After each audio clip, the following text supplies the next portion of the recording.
microphone above his head. He suffered fools and he never took no lip. And after serial libertarian, then he came to talk some shit he said.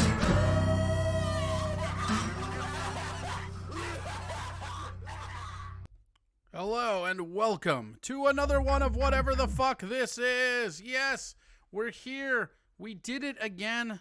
I can't believe it. Here we are. Another fucking episode. We're in. How's it going? Hello. Hi. Hello. How we doing, guys? We and gals and everybody in between. We doing all right? We doing good? We got a real weird show for you. Mikey, how are you? Regular tour in here. Yeah, we got the chat bots in there. We got all the good stuff going on. It's going to be a good one, I think. Oh, look, another Tom. How are you guys doing? Are we good? Is everybody good? Let's get a lot of the, requirements out of the way tonight early. I feel like that's what we should do. We should just fucking plow through. Get a lot of the fucking shit done with early. Let's see what happens here. We're gonna see what happens. It's gonna be weird. Welcome back. Thank you guys all for joining us. As you know, or maybe you don't, my name is Corey Adam. This is the show. Still doesn't necessarily have a name, but I think we're all okay with that. Also, don't forget to donate to Venmo or PayPal or whatever. Bits, subscriptions, it all helps. It all helps me keeping content coming to you because it's very hard to stream from an alley. That's a reality that hope I never have to figure out. So that's good.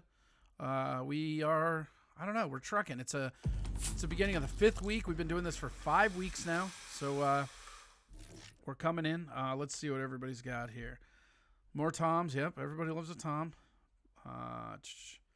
6 drink, nice. Fuck yeah, get it. Let's see here. I would love to donate, but I have no income as of now. No stimulus check either. Yeah, I'm in the same boat. So don't forget, that's cool. Hi, Corey and the Corey Adams Show. Yeah, I mean, honestly, if I don't get a name nailed down here by the end of this week, I'll probably just end up having to call it Corey Adams Show. I was trying to avoid that. It's real weird because I get why you would use that. I get the name, but I'm not an ego. I like having different things, like when I did podcasts, it was Dirty Bomb Shop or Sunday Night Fights or Chronic Zen. There's all these different ways to go about it that I just for me, I just think is super fucking good. So, whatever. It's all good. It's fucking crazy. Yeah, I mean, I don't know, it's not going to be Talking Heads no matter how much Mikey wants it to be. And that probably makes him mad. Oh shit! But we don't really care. Little firecracker sound drop. Yeah, we'll get the sound drops out. I'm just feeling good. I feel like this one's gonna be leaning in. Sounds good though. And these days you have to market yourself. Yeah, I mean, maybe Mikey's out. Why? Because it's not Talking Heads. Just because you wanted this name that didn't end up being the name means what? Fucking, you're just out? The moment you hit any kind of, adversity, you're just out of it. It ain't happening. So, whatever's. Whatever is clever's or whatever's. Let's see here. You know what? Here we go. Boom. Boom. Boom, boom, boom. There we go. Boom. All right, we got that. The Tom Show. Yeah, maybe we just call it the Tom Show. I mean, who cares, right? Yeah, let's speaking of Tom, I feel like let's get him out of the way early today. Let's call Tom right away. We're just gonna right out of the gate. We're gonna fucking call Tom. See what the fuck he's getting into before we jump into the rest of the show. Doesn't sound very loud there. Oh, because my speakers are way down. There we go.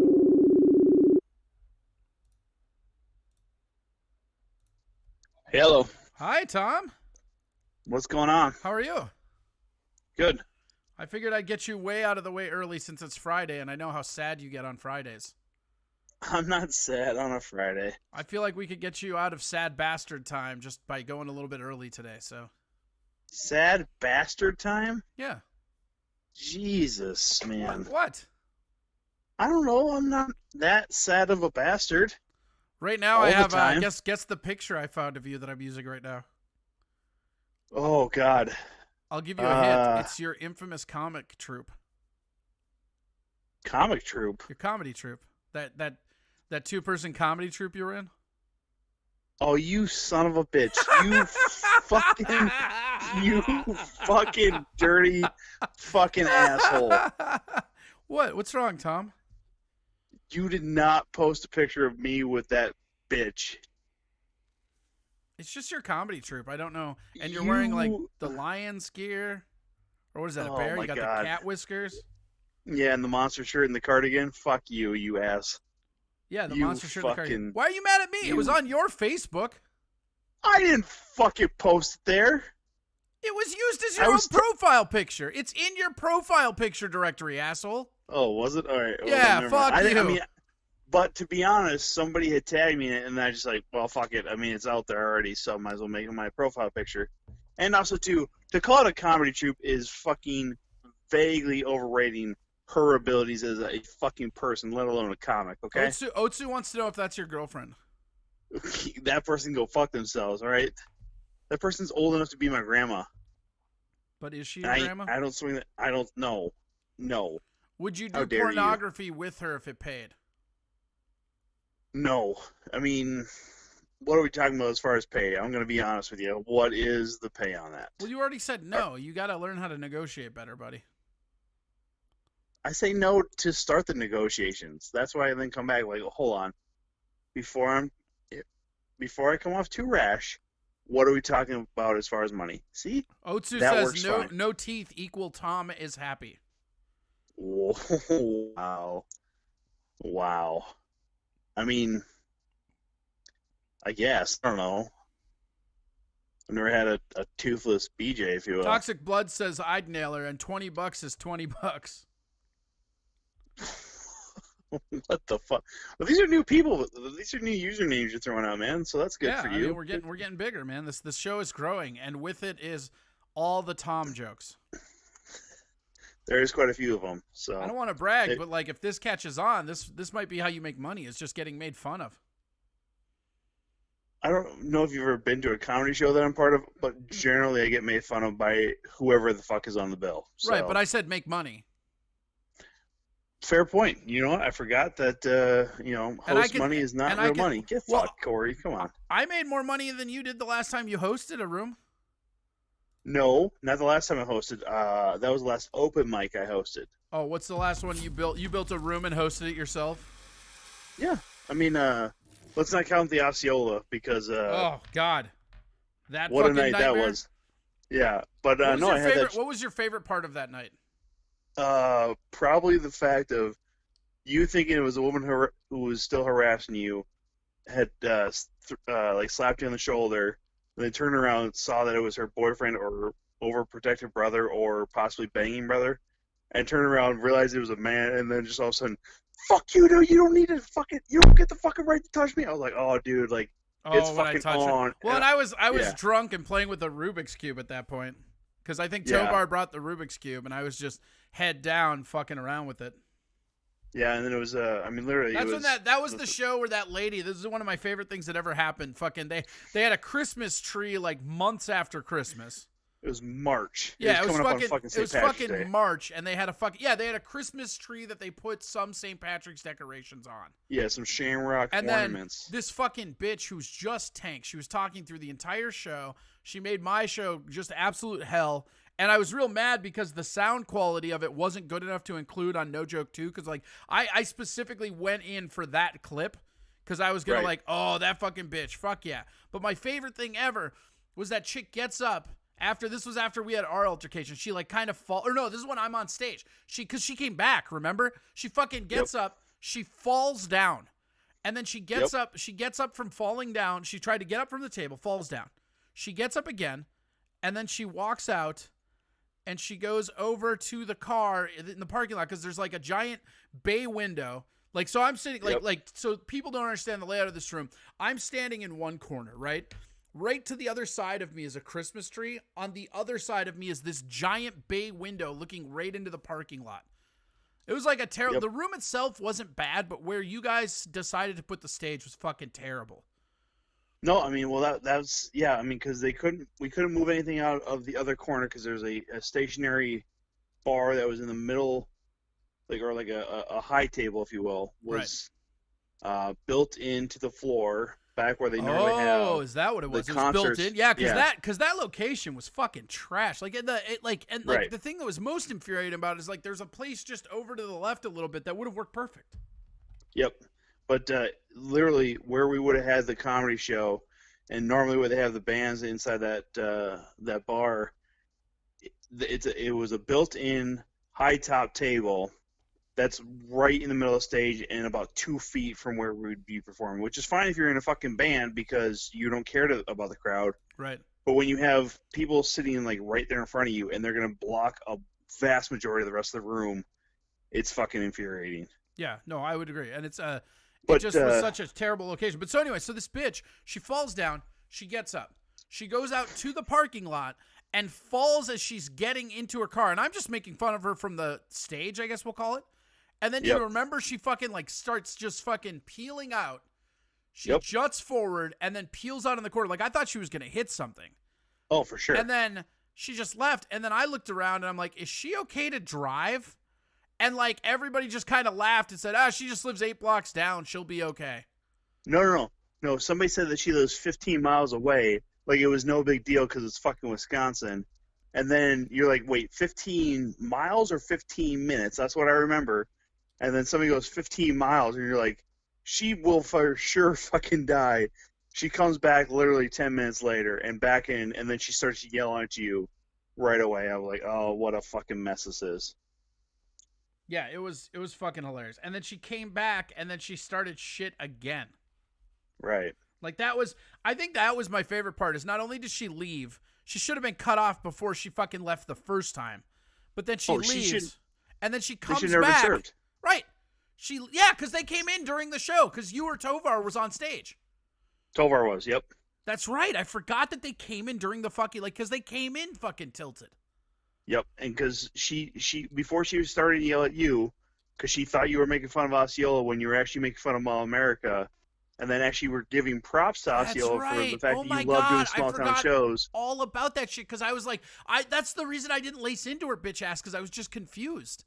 She's like, fuck you. You don't know what it's like to be from here. I'm like, do you live in the Mall of America? Yeah, exactly. Like, are you from there?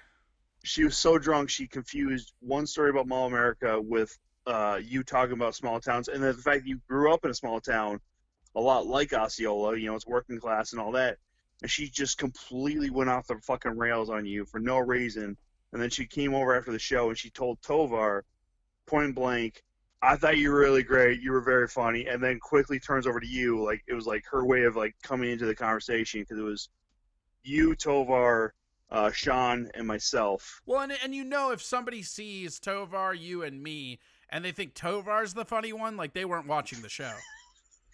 It's just not possible, Is he on right now? Is he watching? I don't know if he's watching. Probably. Good. I'll tell it to his face. He'll be on later, I'm sure.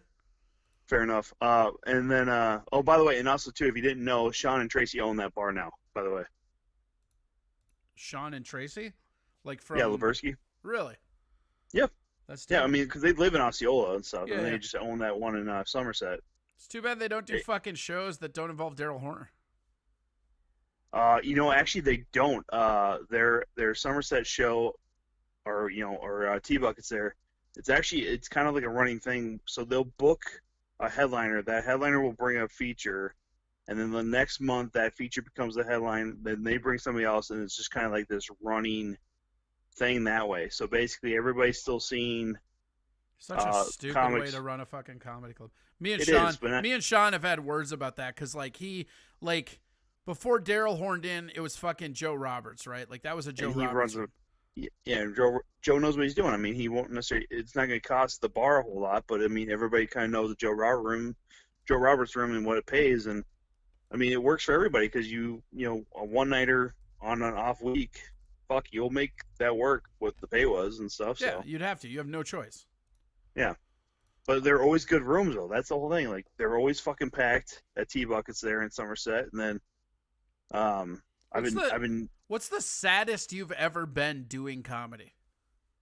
the saddest I've ever been doing Yeah, comedy. like is there like one set that somebody said this on like a radio show or like maybe as a clip that I saw. They're like, and that was my saddest set. I'm like, who the fuck remembers their saddest set? That's such a weird thing to like. Like, how bad does a set have to be etched in your mind? Like, oh yeah, this is the saddest. Not even worse. Not even unfunny. Not even worse set. Just saddest. So actually, How did I know just you'd have an answer to this immediately?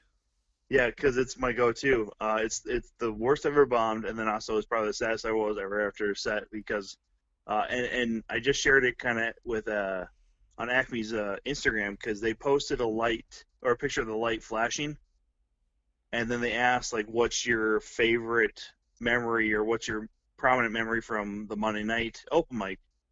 And I shared it was the polar vortex where like back in like 2014 or something like that, 2015, that winter, we had that crazy cold January and February, and I got up when it was like 22 people signed up and like 20 of us got on, and I absolutely shat the fucking bed in front of 25 people.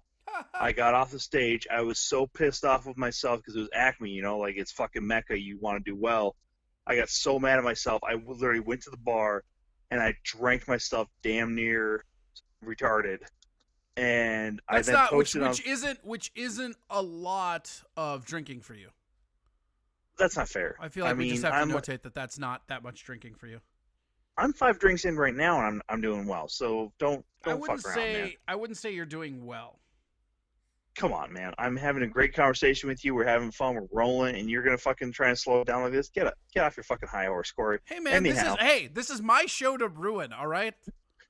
There's a reason. There's a reason I haven't come up with a name yet, Tom. You can't ruin that which has never really been alive.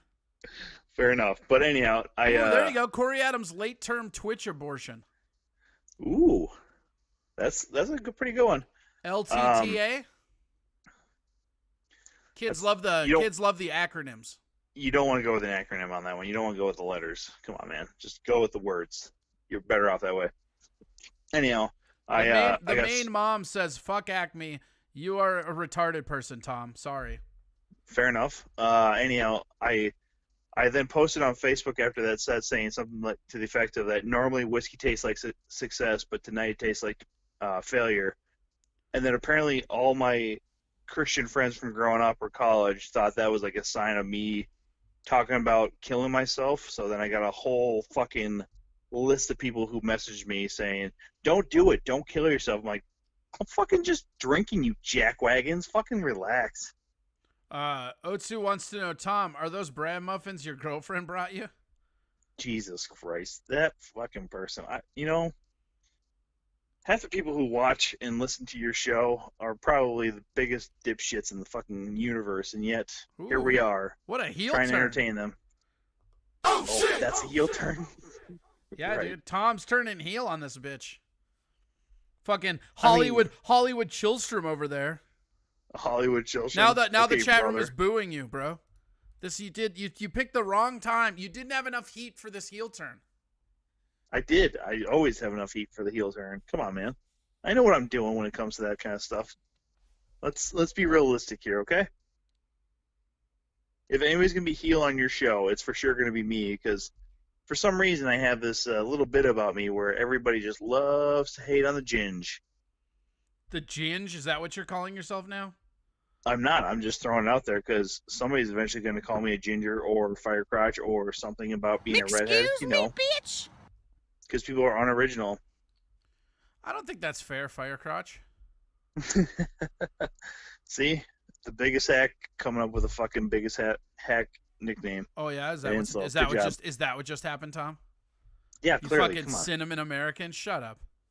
See, you know what? That is pretty clever. That's pretty good. Yeah, and I've been calling you that for like 12 years. Well, first of all, we've only known each other for about 7.5, so... It feels so much longer than that. Every moment with you feels really like a does. wasted lifetime. a wasted lifetime. Jesus, man, like that's kind of harsh coming from a Guido who doesn't know any better. I mean, I The would main have mom really thought, says, "What a lazy excuse. People don't like you because of who you are." okay, this person doesn't even know anything about me, so That's not true. how would I've they been know? doxing you this entire show. I was gonna wait till a later episode to break this to you, but this episode is actually called "Waking Tom," and it's just all we do is every episode we go deep into your life. So, Oh, what have you actually shared with them? well, I'm about 20 episodes in, so we're just about the finale. It was really hard coming up with 20 episodes of material about you. That's not true at all. If you actually dive deep into my existence, I mean, come on, man. You're not really going that deep if you think 20 episodes would cover my existence, especially Oh, for here your we go. shit ass show. Somebody wants to know, what's your ginger, paprika bitch? I don't know what that means. Yeah, no one does. Why would you even fucking read their fucking Because pseudo it's called insult? feedback, Tom. I'm trying to get the crowd involved. This is how it works, man. This is comedy now. We don't get to get drunk at a club anymore. We have to fucking go out here and we have to fucking just bend over completely to idiots and let them know that we appreciate their feedback and they should go to Corey Adam Comedy at Venmo. That is true. Yeah, at Corey Adam, everybody, just make sure you Corey Adam you Comedy. put Corey Adam Comedy. Sorry, I apologize, sir. I forgot that everything you do is Corey Adam Comedy. Corey Adam Comedy, everybody. You need to find the website. It's CoreyAdamComedy.com. Or, I'm sorry, CoreyAdamWasTaken.com. Do you even use your website anymore? It's a long story. It is, because no one uses websites anymore. Well, yeah, like the thing about websites. So, all right, fine. Let's do this, motherfucker. Here's the thing about websites is that you have to have a website or nobody like thinks you're official. But then once you have a website, nobody fucking goes to it, right?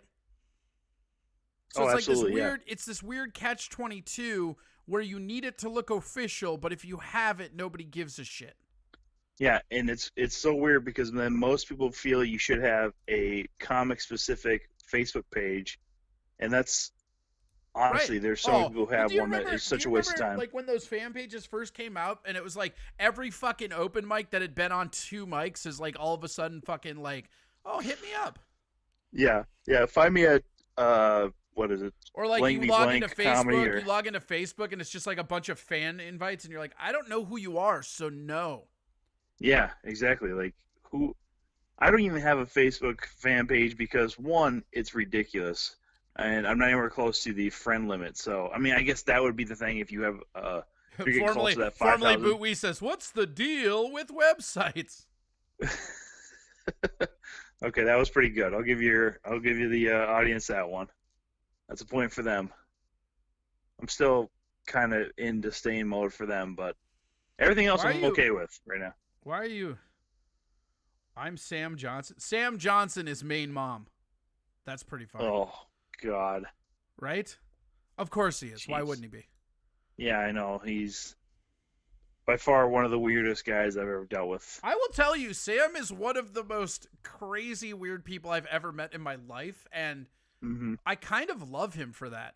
Like, it's just whenever I feel like my Facebook is getting a little too serious or like people are taking it way too hard, I go over to his thing to see some kind of weird fucking meme and people saying that fucking like putty is good as jizz to eat. Right.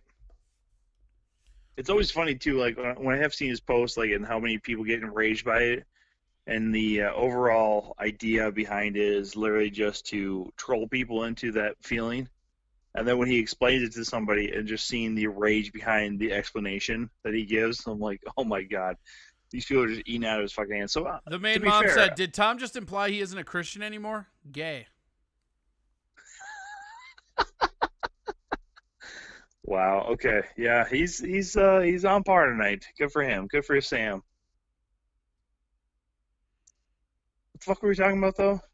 I don't. Oh, fan pages. Yeah. Taxation is theft says, "Why is Paprika Tom being all Minnesota on Corey's listeners?" What does that mean? I think he's saying you're passive aggressive. I'm not being passive aggressive. I generally don't give a shit about who the fuck watches. I don't pays believe attention that to your anybody. I don't believe that. I mean, that's fine. Like, I know you have Okay, to I put on. care about like whether I know- Tovar or like Mike. I know is you on have there. to put on a brave front. I get that. But we Well, can all brave front. brave The front. fact that I can go out in the sun. Can that's you a brave though? front for I've you. never seen it. Well, that's. I've seen you scamper from umbrella to umbrella when it was slightly overcast, but I don't think that counts. I'm actually trying to think of a time where you probably would have seen me during the day, and I don't think I fucking ever would. I don't think I can actually think of one. Right, because it's never fucking happened. I'm out during the day. I disagree. I mean, like maybe, like if you do, it's probably like a fucking like vampire where you're like covered in a bunch of shit, and like like fucking sun lotion or whatever the fuck the kids call it. Sunscreen. Sure. Why is that called sunscreen? That should be called sun lotion, right? Well, because there's tanning lotion, and that's normally help you get a tan. Right, but sun lotion would I don't help you know. moisturize with the sun. I don't fucking look. You've already fucked this show up, Tom. I didn't fuck it up. You called me. Just remember that, dipshit. Cream of Gene Studio, who is the guy that's Brian, he actually made our intros, and he's one of the best sound guys around, says, that's regular aggression. It's classic like Levi's and Chuck Taylors. Okay. I'll give him that. I like Levi's and Chuck Taylors, so good on you, I guess. It screens your skin from the sun. I know what it fucking does, formerly Bootwee. Shut up. These motherfuckers. Well, that's a new name I didn't hear before either. Wow. What, formerly Bootwee? Oh, he's been around. I know, but every time I'm talking to you, you don't reference their comments or anything, so maybe he doesn't comment. Well, I'm also calling you early. I think a lot of the times I call you late, and a lot of people there's a lot of people here that actually have day jobs. Like I do. Yeah. Yeah, formerly Bootwee is one of the OGs. He was actually one of the first people that reached out to me and like gave me encouragement when I was on the Steel Toe show. Oh, dope. Good for that person. Right. I mean, I don't know why says anybody would sunscreen encourage creates you to a be mineral person. screen with minerals in the lotion crap. Well, then why don't they call it mineral screen? See, I just don't get this shit. Listen, I know learning things is hard for you Italians and stuff, but maybe you should just wrap your mind around the information you're being given, contemplating before you actually say words in defiance of what you're learning. Are you talking to a mirror?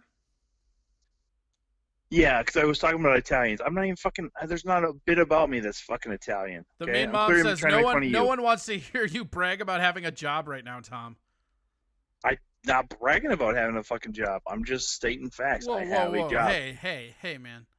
This is a family-friendly show. Can we watch the F? No, it's not. It might be. You don't know what I've done with the show. I could have reformatted it. Oh shit! Nothing on Twitch is family-friendly. That's not true. I found. Oh my god! I found my favorite Twitch channel ever the other night. Oh yeah. Says Remind is hosting. Thank you for that. Yeah, check this out. Are you ready for this? No. Do you remember, like on Spike? I said TV? no. I'm not ready for this. Oh, okay. Here, I'm just gonna put on another picture of you with Gladys. Get fuck. What do you want? What are you saying now? What No. now? I want the listeners to take in how much you really just enjoyed that. You see, here's what happened is that Gladys couldn't use a regular mic stand, so Tom had to be the mic stand. And this particular picture, he even had whiskers drawn on him. If you look closely at this picture, you can actually see the moment where Tom's will to live is inking out of his eyes. Yeah. It was a good combination of will to live, leave my body, and then also just absolute horror. DeFreak999 says, hi, all. Like, that's bold. You just come in and announce. Mikey Two Milks is now hosting. Thank you. Fuck yeah, Mikey. No, and thank God there's not actually a picture of the fucking night that... Jesus Christ. Sam put, the main mom put, also making fun of Italians is reserved for us Alapins? I think he meant albinos. Because you two are equal. No. I'm not an albino. I'm just pale. That's it. Yeah? I'm not an albino. Wow, that hit a nerve. I don't have pink skin and white hair. Calm down, cinnamon powder. Oh, God, I hate you so much, but that's fucking very clever. Cinnamon I will give powder. you that. Yeah, I heard it the first time, Corey. I'm giving you a compliment. I know that's hard for you to understand. Sometimes when Tom drinks, he gets snarky. I like it. I like Tom snark. The last few times, I feel like we woke you up and you weren't on full snark scale. You know. You know, Mikey Two Milk hit me up the night that you called me when I was asleep, and I woke up and I told him, I don't remember a fucking thing I told you the last time. I don't remember a goddamn. Oh yeah, we moment talked too. We talked for like a half hour. Was it? Oh yeah. It's on YouTube Dude. and Twitch. You can subscribe to my Twitch channel for $5.99 a month and watch the past episodes. You can also go to Venmo and donate at Corey Adam Comedy, and I will send you a link specifically for you, buddy. Here's my question to you: why would I pay you when I'm already on your show? Sorry, you cut out. I couldn't hear you. Why would I pay you? I can't hear you. I know it's not. I don't know what's happening. I know it's not happening on your end, but there are just a lot of sound effects going on when you talk. It's like I don't know. It's like I can't even fucking hear it. Like it's nothing I can do. So it's twitch.tv / Wait, hold on. Okay, try now. Go. Corey Adam Comedy. There you go. It's twitch.tv / or // / Are you coming in to talk some real shit? Is that what's happening? No, twitch.tv / Corey Adam Comedy. There you go. Right. Okay. There's only actually 2 that I follow on Twitch. You know that? It's you and Ross Drummond. That's it. Oh man, can I give you 2 more? Do you have the app right there? I don't, but you can give them to me. I'm pretty good with names or whatever. Wow. Prop me up against the jukebox says Tom is kind of the worst guest you've had. First of all, whoever this fucking person is can eat my fucking shit from all. Did you almost say eat my shorts? All right, I think I agree with him now because you almost just said eat my shorts. Like, just pro move, Tom. When you're trying to defend how cool you are, stock Simpsons lines from the late '80s is not going to plead your case. Yeah, you're right. That was a poor move, poorly thought out, and I apologize. I'm willing to admit when I'm wrong. I think that's what makes you the worst guest. How is that when? You know what? Now you're just trying to guilt me into being outraged, and I'm not going to allow it. You're already outraged. What are you talking about? I'm not. You live in I'm outrage. not going to allow it. Oh, I don't. You're not going to allow it? I can get under your skin. You think I can't get under your skin? I know you can't get under my skin. If I don't allow you to get under my skin, if I'm just aloof about stuff, you can't possibly hurt me. Okay, guys, when I hang up on Tom, I'm going to give you his personal phone number and just call him over and over again all night. Remember that when he acts like he's mad, he's not, because there's nothing I can do to get under his skin. So if he greets you with like a surly voice or a who the fuck is this, just know that he's doing a bit character because he cannot have me get under his skin. All right, don't dox me here, all right, man? I already have 2 people. Formerly Boot Wee said, I'm ready. Give those digits. And prop me up against the jukebox says, do it, Corey. Yeah, don't do it. But you admit there's things I could do to get under your skin. That's all. That was the only point there. Fair enough. Because here's the thing. If you did it to me, if you gave out my number, I would just answer every call and try to talk to them because I'm a very lonely human being. Yeah, we know. We've all seen pictures of you. We know what you look like. Okay, that's not look. I don't think that diss is as on point as you think it is when there's a picture of you holding bran muffins in a lion costume. I think those are cupcakes, to be honest with you. Man, they look like cupcakes that were like made at a nursing home. Yeah, she's very old. Yeah, whatever happened to your group? Do you guys still play out, or how does that work now? You know, actually, the last time I saw her, she came down to Acme, and then I don't remember. She was up towards the start of the list. But we says he's the guy that said, "Do it, give me those digits," right? And then he just put in, "I got a whole bottle of gin and all night." Right. Oh, clever, Corey. No, yeah, you're mad about that one. See, that's pretty good. The last time I saw Gladys, I avoided her at Acme, and then she apparently left the showroom to go use the restroom before her. Oh, I remember that, and then she missed her thing. And she missed, and then she got mad about it or whatever, and was blaming people. But I'm like, how the hell do you just leave the showroom when you're Dude, you're she basically- left. I remember that specifically because she left. I think it was you and I. She left like the comic right before her. And I was like, and I swear it was you because we were drinking at the bar and we had just moved in because we are like, oh, let's see this because it's fucking. Because, wait, her name's Sandy, though, I thought. Gladys is what she performs at. Sandy's her name, right? Yeah. Yeah. Or So, like, Gladys, or I whatever, saw yeah. her, right? And I was like, oh, shit, I'm going to watch this train wreck. And then fucking, you're like, yeah, let's go. And then it was like, because I was 2 comics after her. And she gets up with the comic before her, and I looked over at you, and I said, what's the odds she makes it back in time? And you said 0, and then we both laughed. That's right. That's right. Very true. Yeah, and that was the last time I saw her, and I assume that she stopped doing comedy because, Willie's isn't around. And do you remember when she actually first showed up at Willie's? It was her I brother, don't know. and I just remember every time she showed up at Willie's, she would like bitch at me because the tables were too high. Like, so Yeah. for people that don't know, like this, she was a nice old lady. Like, I kind of feel bad bagging on her, but like she was like a nice lady that knew she could play off people's sympathies, so she did that, which kind of makes her a maniacal monster. Like, because she would do that all the time. She would like play cool and this and that, but then the moment she wanted something, it was just fucking like she became like fucking Omega Karen, you know? Yep. And I remember, like, she would bitch at me every time she came there. Oh, these tables, they're too high. And I'm like, oh, sorry about that, because we had that one table that we would keep, like, the poster case and, like, the bag with the wires and shit on, right? Because she had to use that one. Yep. Because it was the only one that would fit with her fucking wires. Or with her fucking thing. And so she's like, she's all like, oh, yeah, I just don't know why are these tables so big? And I always just said, oh yeah, sorry about that. But every time she fucking did it in my head, I'm like, oh yeah, you're right. Cause the guy that runs this bar open mic is somehow in charge of the fucking tables. Exactly. No, I just remember her brother and their mom showed up after going to fucking Pride in downtown. And then I was like the 3rd comic on that night. And I remember Will Spotterbear was one of the comics before me, and him and the other person both apologized about swearing in front of them. And I get up there, I go, I don't know why everybody's fucking apologizes about swearing in front of old people. They literally have not only heard everything, they fucking made up half the fucking swear words. So let's just fucking roll with it. They're here to have fun. Oh man, I made the mistake of looking over at the chat room right now. They are fucking lighting you up, bro. Oh, are they?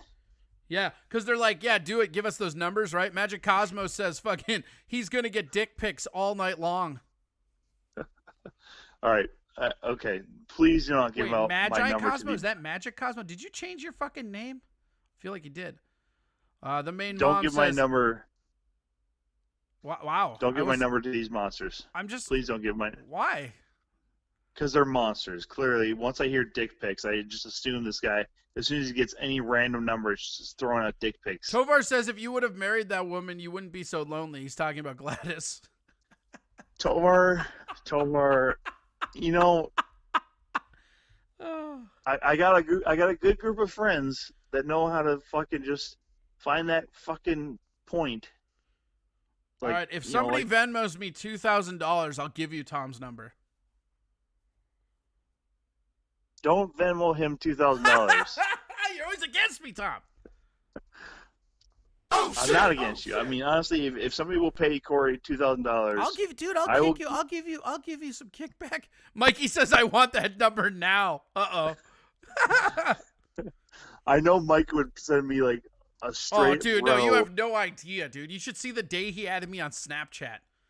He sent me this fucking picture. This dude has like he has comedically some of the largest nuts I've ever seen in my life. Like it's like they look like horse testicles. Wow. They dangle down. He has a fucking picture. I'm going to find this picture. Mikey, I'm sending your dick to Tom. I'm going to find this picture, and I'm going to fucking send it to you randomly. It's fucking crazy. Don't do that. No, Don't I'm going do to. that. You need to see this. Don't do it. Tovar says Venmo me 150 and I'll give it away. Tovar, you undercutting prick. It's bad enough you already had my friends as your guests. Now you got to undercut me. I'm trying to make money here, man. Come on. Yeah, he went from your $2,000 to $150. I know, Come on, right? Tovar. Jesus, That's because he's secretly son a of a socialist. See that he doesn't know how capitalism works. He doesn't know how to negotiate. I know. That's a weird thing. Yeah. You very rarely see mechanics that don't know how to negotiate. Well, I mean, he's a great mechanic, but maybe he's just a poor businessman. No, he's not actually. He's a great businessman too. I can't talk bad about Tovar. Always, he'll never fix my cars again. Sam says Tom can't handle a picture of his dick. His heterosexuality is too fragile. That's not true. I don't know who very secure in who I am. DeFreak999 is, but they're obviously a comic, and they go, I'll give it away for 50. So basically, $50 is your fucking... Tovar says I need soup money. So you know what? I'm going to stop yelling at him. I feel like that's true, and if that's what it takes, you know? First of all, if Tovar needs soup money, just tell him to... Tovar, just hit me up, man. I'll go fucking pick up some soup and drop it off your fucking front porch. Yeah, Jesus. but he'd get more soup if he gives away your number. Yeah, but who needs $150 worth of fucking soup? Get some real fucking food, Well, maybe goddammit. if he had fucking money from betraying you, he would. By the way, who's this Freak 99 or whatever that says they I don't give away know. what- Some comic. I mean, like they said a lot of stuff specifically about you and Willie's. So, There's not a lot of comics that have my number. well, I mean, this one does. Is that Phil Coles? Tovar says I'm the soup king. I'm trying to actually think of like all the Also, comics that have my he numbers. says But DeFreak says I'll give Tovar twice the soup Tom gives you for the digits. fucking Christ! Yeah, dude. Wow, This shit- I didn't know this- I didn't know my phone number was gonna be such a fucking popular Right, topic on you your don't show. know you don't know your own intrinsic value, and that's what makes you such a gem. Well, If you knew Again. how much you were worth, Tom, you would be worth nothing to us. Just remember that.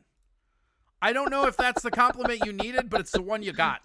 it's not the compliment I needed, but it is for sure the funniest fucking line I've heard all day. So Well, I I mean, appreciate you know, that. Let's see. DeFreak was talking some mad shit about you earlier, too. Let me see if I Well, can find that. That doesn't really. I mean, it doesn't surprise me. Actually, no. Every one of your listeners and followers talks mad shit about me. I've seen the comments on there. I've gotten on after I've fucking. Oh, Alpins, been on. as in people from the Alps area. Okay, not albinos, so we missed that one. Oh, People sorry from about Bavaria, Austria, and Switzerland. Wow, they're getting real fucking Germanic on that bitch. Also, we have Yeah. somebody calling you Cinnamon Toast Crunch. that. Wow, what's that name? Like, That's or just who? you, I guess. I don't fucking know, man. I know that, but like, I'm not in charge, what dude. user- The zoo, the fucking animals are running this zoo right now, dude. Yeah, I suppose. Jesus. DeFreak This says, guy for I how am. red Tom gets, he never really gets angry. And DeFreak said, I saw her once and loved her. Oh, fucking bullshit. You love the idea of them just doing their weird shit with me being a fucking human mic saying, go fuck yourself. And then he said, Drew made Tom into the pussy that he is. Who? Drew? I think he meant to say Sandy or Gladys, but... Well, I don't know. Like, I don't know, man. This is a mystery. yes. I mean, there's only, what, Drew Hare and DeFreak Drew says, Yonda? I'm pretty sure Drew's name is actually like Drew on here, though. Give out our 9 of his numbers in random order. Okay, I can do that. I can give out 9 of his numbers in random order. Don't give out 9. Why? Because it means no in German? 9. Yeah. 9. Don't give. Yeah. Well, then I wouldn't say don't, but Why whatever, do I feel man. like we're auctioning off your fucking sanity? I got $1,000 go. What's I got 150? Got 50. We're gonna get it down to where somebody's going to betray you for a fucking Chick-fil-A sandwich. Mark my words. But everybody's going the wrong way, and they're going too fucking quickly. Tom. This is why your maverick attitude of not forging alliances will never lead to longevity. Of not forming alliances? Who have I not formed alliances with? The world, man. You're a fucking wallflower, dude. Sometimes That's not true at all. Sometimes you need to be more of a team player. I need to be more a team player. Listen, I think if I was on your fucking show, most people wouldn't turn in. How about that? Wow. Huh? Prove me wrong. Going for the heel turn again, huh? The rare double heel turn. I'm just saying, man. If you think I haven't, Tovar is declaring my that own- he is the soup king. he can't be. If he's saying he's gonna fucking sell my number for 100. He also says enough comics have Tovy's number. No, I mean I'm trying to think. Like it's like you, Tovar, James, Spotted Bear, Casey, Bjorn, Senthil, Aaron, Isaacs. Everybody in this chat room now, enter. Yeah, probably. I'm trying to think of like other ones. Oh, Phil Collis, Jawala. That's probably about it, to be honest with you. Formerly Bootwee says, Ginger, I'll give you $10 to give me your number so I can send you a pic of my sack. I'm not gonna give out my number on Twitch. Come on, man. It's just the internet. What bad has ever happened here? Everything bad has happened on the internet, other than 9/11 and COVID-19, and World War I and II and whatever else. But Mikey said $100 for the number. Oh man, they're all over the place right now. see, here's the thing. You know, you Also, have a high the price. freak said Tom is the Rudy of Minneapolis comedy. I will take that because I think that's a compliment. I think that's a compliment. Did I try really Magi hard? Cosmo says, I'll give soup and head. Wow. So Tovar has a winner there, I guess, or some shit. I don't know. Oh, he said Gladys drew Tom into the pussy he is. Oh, yeah. Oh, because it's whiskers. Got it. Okay. That's clever. Fair enough. 2 rolls Wait. of TP and half a bottle of hand sanitizer for Tom's number. Oh, man. Not enough. I Not can't enough. say no to that. Yes, you can. Your $2,000 was still much Oh, higher. I think I know who this is. I think I know exactly who this is. I figured it out. I know who DeFreak is. I'm not going to tell you, though. That's on your own. Oh, that's fine. The freak, huh? DA freak? Yeah. The freak. Okay. Well, all right. Anyhow, Cream what of fuck were we Gene talking about? Studios says Tom was always nice to me. Who said that? Cream of Gene Studio. Oh, I feel like I'm nice to most people. I just really hate your show and the people who watch it. And I mean, Tovar said, That's I'll a- take that Chick-fil-A if you can prove it's not covered in COVID. Actually, funny story about that. Are you ready for this, Tom? So I went out and had a Chick-fil-A yesterday because I'm a fucking rebel, I guess. right. There is this weird thing, and I don't know if all Chick-fil-A's are doing it or just the one in St. Louis Park, but like I rolled up, right? And there were like 3 people outside with intercoms taking orders like in person. And then Yep. when I drove up to the drive-through window, they were handing me my order in person. And like Yep. that just seems super fucking weird. Like you took out the only part of this that was a robot. Like you already had the most social distancing. But Right. instead you're like, hey, let's get 2 fucking teenagers to fucking cough on you and ask you if you really need that extra pack of fucking Parmesan garlic ranch. Yeah, I think it's only that one. I drive by the Bloomington one, off of 494 every day, and I don't see them lined up. I don't know if that one's actually still open or not, so that might be causing more people to have to go to St. Louis Park or whatever. But yeah, I mean, I've noticed that, and I did see that. I was kind of confused by it because, like you said, you're taking away the one part of this that is actual social distancing. Right. But I did see a video today of a lady who was in line at Chick-fil-A, and she was just reading back what her son had wrote down as far as what his order was, and it was fucking hilarious because basically she just gets to the point and said that, and then a sloppy wiener, and her daughter was, So they've was seen you filming- naked too then. yeah. Okay. But it was hilarious. I mean, but that was at a Chick-fil-A because of the guy, you know, an all white, like not hazmat, but like a protective suit thing or whatever, and then a weird respirator and then the headset or whatever. It's fucking weird to look at, to be honest. Formerly, but Bootwee says, Tom the Ginger, he used an A, seems like a very nice boy. Well, I am a nice boy. I'm The I was main mom raised- said Tom just said the funniest thing he's ever said. which was, I mean, they gotta give me an example because DeFreak That says all they're just- creating jobs the best they can. No, that was my first thought actually. I thought for sure that they were just trying to make sure that those kids could still have a job. But it's just really funny when like everybody's heightening social distancing, but they're like, hey, you know how we used to do social distancing? Here's 4 more people directly onto your fucking sandwich.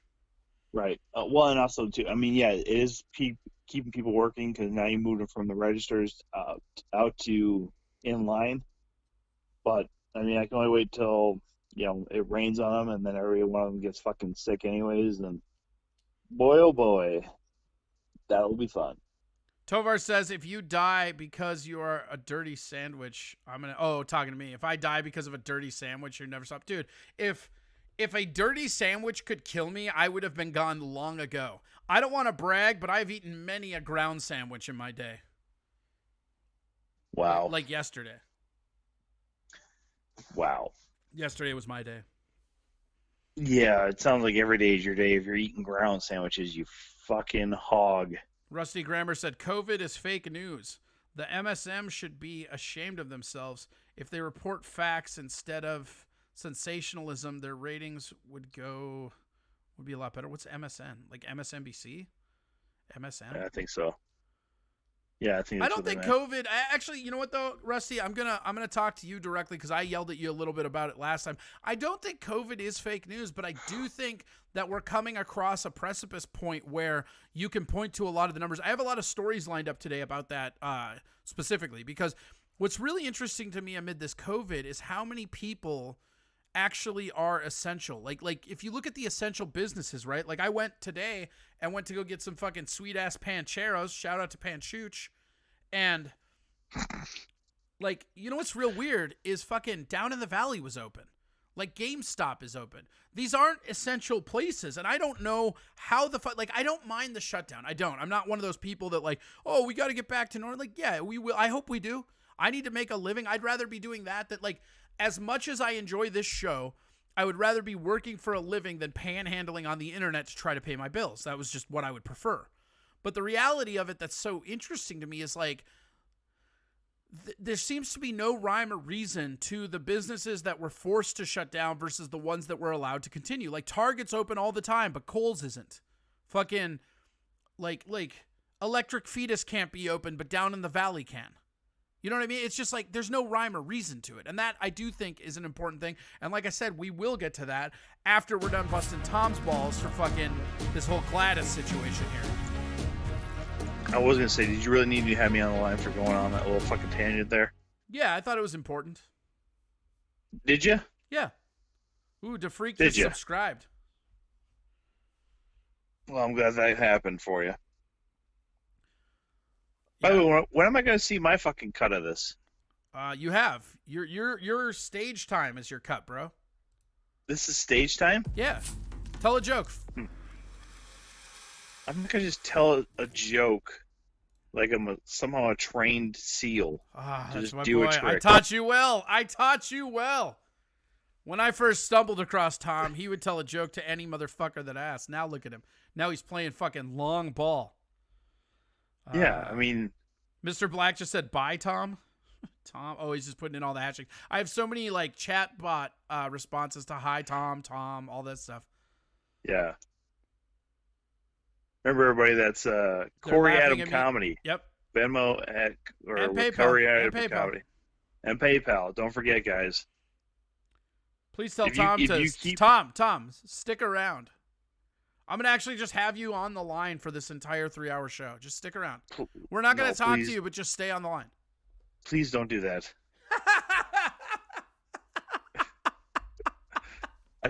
I don't have the wherewithal to That's say the it. most sincere I've ever heard your voice. Please do not do that. Yeah, I just gotta make sure you are aware that I will not stay on the line for that. You should though. I like you as a person, Corey, but that's a lot just to hang out here and Oh, check out this sweet diss, right? Mr. Black Minneapolis just told Mikey to have another milk. Get it? yeah, I'm on the phone with Corey. Who's that? Tony told me to tell you to go fuck yourself. Oh, Tony, I fucking miss you, Tony. Oh, he fucking misses you, Tony. He said it in a weird, shitty fucking Italian accent too. Oh, yeah? You can't call an Italian's Italian accent shitty no matter how shitty it is. Because here's the Bullshit. thing. No, you're just being racist. I'm Italian. Anything I say is with an Italian accent. That's my accent, see? Don't be a racist, Tom. Oh yeah, Tony didn't know if it was a true Italian accent because he couldn't see your hands. That's right, because he's not on the video feed. He's not on the video feed because I don't have it up right now. So Well, I suppose I should download Twitch onto my Roku so I can just watch it on the big screen when you fucking call me it. I'm telling you, you should do that anyways, and I will give you some awesome shit to watch, man. Like, I'll tell you, Tovar turned me onto this, as there is like 3 or 4 people that basically role play in Grand Theft Auto, and it's one of the funniest things you will ever see. Like as they're playing Grand Theft Auto. Yeah, like they create a character, they hop in, and then they just fucking do whatever they want based on those characters. It's really, really funny. And they have the kid weird. from Walking Dead as Carl. Like, he's actually Carl in it. Like, his character looks like Carl. He acts like Carl. Okay. Shit. The other one too, Vader. That's what it is. At Vader, like Darth Vader, but no Darth, just at Vader. And that's the main channel. There's actually 3 spin-off channels off that, but yeah, Vader is the main one. And yeah, GTA RP is what it's called, and it's phenomenal. And they're all over Twitter. The other thing that I love is there's a Bob Ross channel. Yeah, Eugene's the other one too. Or is Eugene Vader? Is Eugene Vader? Because Eugene's the one that I watch the most of. Maybe wait, Eugene Merman or who? Or just I Eugene? think that's just the guy's name. I don't really know. I just watch it. It's fucking great. I'll send you a link and you can watch it. It's so funny. All right. Yeah, but then there's also the other one that I really like is do you remember Most Extreme Challenge? Yeah, dude, that was fucking the best. Dude, so there is a channel on Twitch that streams that 24/7. It's just always on. Shit. And the channel's just called Only MXC. And then there's also a Bob Ross channel that streams Bob Ross Joy of Painting 24 hours. I don't know if I could watch that for 20. Well, you don't. You just pop in when you want to. But the thing about it that's crazy is, like, there's a bunch of MXC. It's MXC only, I think. I think it's called Only MXC. It's yes, that. Yeah, dude, that was the best, man. That was Vader. Was Vader is Eugene. show. So yeah, at Vader is the channel. Okay, yeah, but MXC was like the reason I started watching Spike before they had like the Ultimate Fighter and WWE and stuff like that. But like MXC was the fucking reason I started watching that station. I think it was that's just his name, Dave. I don't think it's a Eugene anybody. That's just his name. It's not actually. And by the way, if it's not Darth Vader, then it has to be Van Vader or Big Van Vader. And if it's not a wrestling Twitch, I'm glad you brought that up, because we're about to move on to our wrestling segment. I actually called you to harass you and then let you know that we're going to do a very decent wrestling segment that you're not a part of. What are you going to be talking about? The 19 people the 19 wrestlers that were cut by WWE this week? Wait, what? Is that real? Yeah, there's literally 19 people released, superstars or whatever, and then there's like 7 or 8 producers or whatever that were yeah, and then also WWE has been named an essential business down in Florida and shit too. So all that craziness. That's you know what the big news is though. Is today, and I was actually gonna. Let me see if that's on my links today. I don't even. Hold on one sec, Tom. I'm gonna put you on hold as I look over at these links real quick. Oh, I didn't, but the UFC put in 22 copyrights today for Fight Island and UFC Fight Island. Really? Yeah, like that shit's happening. Now, is the rumor true, by the way, that this island is where Jeffrey Epstein? That I don't know. I know that here's the thing. I know that they got the island for super cheap, and I know it's at an undisclosed location, so maybe. Yeah, and by the way, you do know that Jeffrey Epstein did not kill himself, right? Yeah, I think so. I think I knew that. Okay, I just want to make sure that we're all on the same page. It's also weird that Harvey Weinstein got corona and then nobody heard about it again. Is he still alive? Like, where's he at? Well, it doesn't really matter, because remember, he got like 20 years in prison or whatever. For... Dude, Mikey Two Oaks got you so good. What'd he say? Mikey, that's one of the funniest things you have ever said. Oh my God. He said that Tom's finishing move would be the cinnamon headache. Oh, well. That would be a pretty decent move. I mean, I would just got to figure out what the fuck it is. I would assume it's like a modification of the Brain Buster, but fair enough. I'd go with it. With you, we would have to call it a lack of a Brain Buster. Get it? Wow. I mean, touche. Good on you, but You don't know. You could have been way more creative with that. Wow. You kind of You need to kind of make didn't up live your up to mind, the man. bill. You're praising me, then you're not, then you are, then you're not. Yeah, whatever. Look, dude, I don't know why you got to be so goddamn abrasive all the time. Both my parents are dead. Well, that's just an easy way out. Like you know that I'm not going to give you the proper amount of sympathy about that. So just make me the bad guy. Just Hey, remember, Tom, just remember, if your parents loved you more, they'd still be alive. that's not true. Are you sure? I'm very sure. Here's the key part of this head fuck on that, right? We'll never know. We will never know. I mean, but I assume with my father dying in a car accident, my mom dying of illness, that them loving me was not at all in the cards. But whatever. That's the link for the Fight Island. That is a real thing. Da Freak laughs. Corey calling someone abrasive. Yeah, no, I did. Check it out. When you're as abrasive as me, you recognize it, bro. That's how it happens. Is that game recognizing game? Yeah. God damn it. The cinnamon headache. By the way, all I can see is you grabbing your now, forehead as you do what I can only call the worst hurricanrana I've ever seen in my life. It would probably be me breaking my neck trying to do a hurricane, to be honest. But, by the way, also Pikachu emojis make sure that I know exactly who the fuck this is, asshole. Now I know who DeFreak is for sure. I was questioning it, but now I know for sure. Right. And next time I see him, I'm gonna choke him. While I scream, is distancing. This abrasive? Yeah, again, if they think you're abrasive now, they should really go back and watch your early comedy and you're just yelling at the fucking audience. Tovar says, Tom, your parents aren't dead. They've just been on Fight Island this whole time. Well, I guess it doesn't surprise me. Yeah, Tom, I'll be honest, I was number 2 of 2, and I'm sure I was not the favorite. You should use the Twitch name, the Cinnamon Headache. Yeah, I'll go change it, sure. Sam, the main mom says, apparently your parents staying alive makes you funnier. What? Because you're not funny and your parents are dead? Oh. That was the joke? Yeah. I didn't make it. Don't get mad at me. Yeah, I know. It was a bad joke. But... Mikey Two Milk says, it's sweet chin music while you are holding your forehead and grimacing in pain. I like this. Cinnamon Headache, man. I think that's got legs. That almost made it look like I didn't want to hit the person in the head with a quick kick, but it's pretty great. Sandy, what's my name? Sandy says, okay, you guys said something about watching Twitch on a big screen TV on a Roku TV. Typing in Corey Adam Comedy into the search says there's nothing. I don't know what that means. On Roku? Okay. No, if you want to see me on Roku, you got to download Stand Up Records channel. Like, they have a whole channel, and there's a bunch of stuff of me on that channel as well.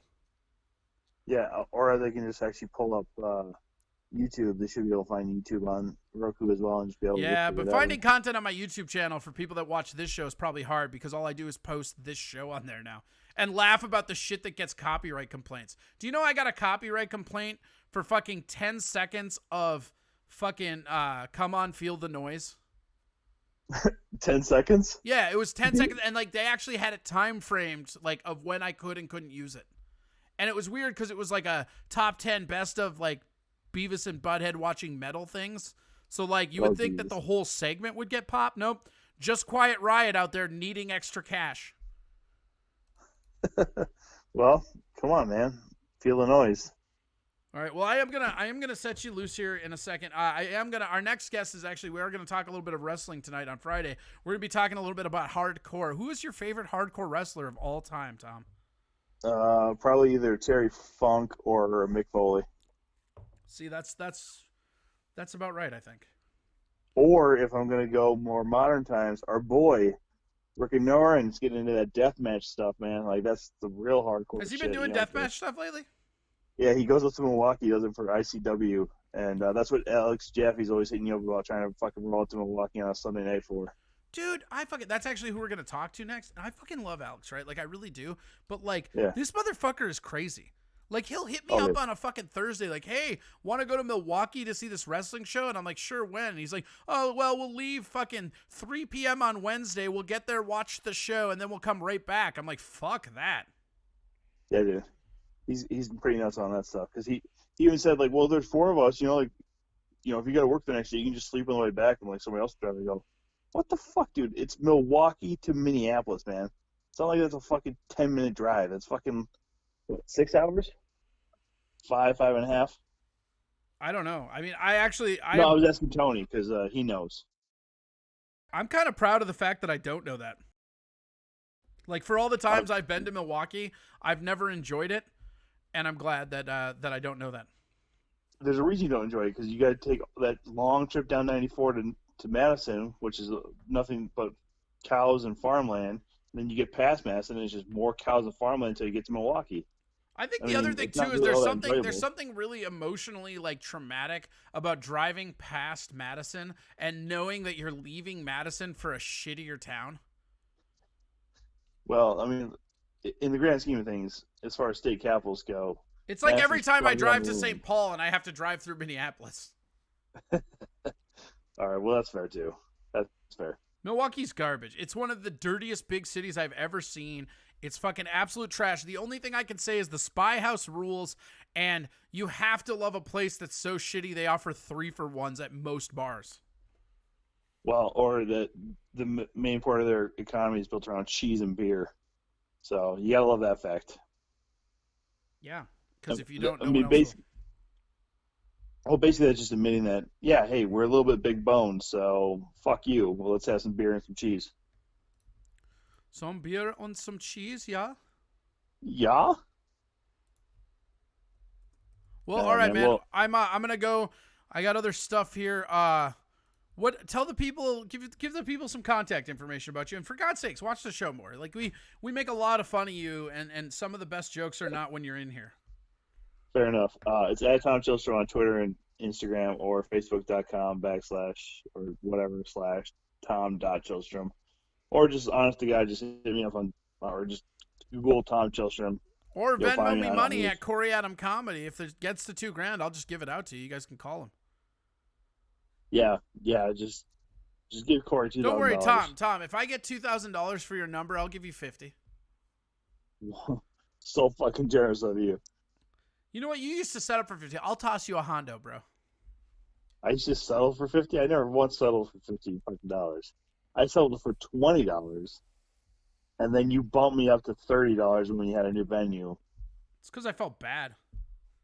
Like Well, it was also a heavy $20. fucking stage at the new venue, so Well, till I had a very light one built. no, that was still fucking god awful heavy stage. No, not nearly as much as the other one. That other one, remember that like first 2 weeks at Stooges where we were like trying to bring that theater stage out from the side? Yeah, that was fucking horrible. And then That weighed 20 times what that black one weighed. Yeah, but it was still fucking long and fucking heavy. We should just stolen the Mikey one from Two Milk fucking says, Luke. I already Venmo'd you the money. Cough up his number. Yeah, he didn't Venmo you the money. Mikey doesn't even have $2,000 to his name. No offense, Mikey, but All right, 612. I'm not going to do it. well, you already gave him 3 of the 10. Yeah, Or but 3 out of 10. not in the right order. Oh, shit. Yeah. No, I mean that's just an area code. It's not.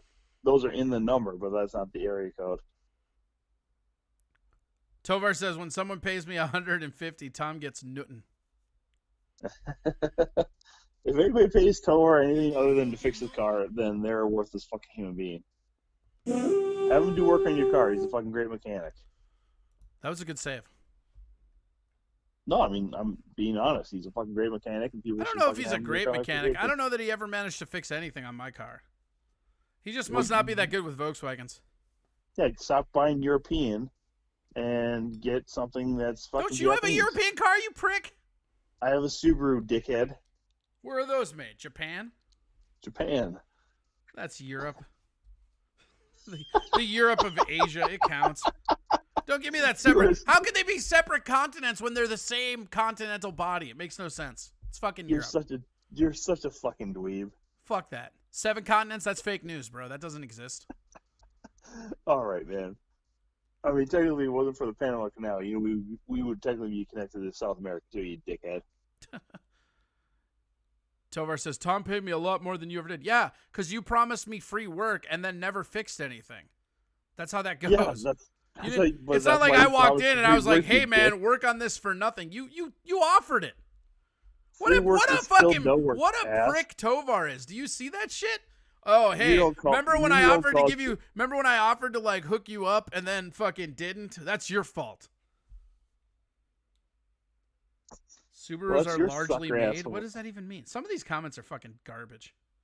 I know. How drunk or well, maybe not even drunk. How dumb are all your fucking viewers? Got him again. Fuck these Tovar people. said, "quote unquote promised." LOL. That's all right. It's pretty good. Well, how are you? Everything else good? You doing all right? Yeah, man, doing great. Got the weekend ahead of me. I got Saturday off, so gonna enjoy some adult beverages late until the evening, and then head to bed or whatever. Have you watched any of that Dark Side of the Ring yet? I have not seen the Snuka Dude, episode. but I watched the obviously Snook season episode's one. good. Yeah, I did watch the Benoit episodes and then the New Jack, which I thought that was kind of weird what they did with the New Jack and the Brawl for All, but Yeah, I it's thought the fine. New Jack one was weird because it was like I don't know, man. It was kind of funny and like I'll talk to Alex about this too when he gets here, but like, doesn't it seem like he was on cocaine during that interview? Oh, for sure, dude. Like how braggadocious he was, and then even talking about, I mean, he looks like orange juice, but it's the screwdriver clearly, and then, yeah, it was odd. Like first-hand accounts about like the negativity or the negative shit you did, and like kind of bragging about getting away with a lot of it is kind of weird. Yeah.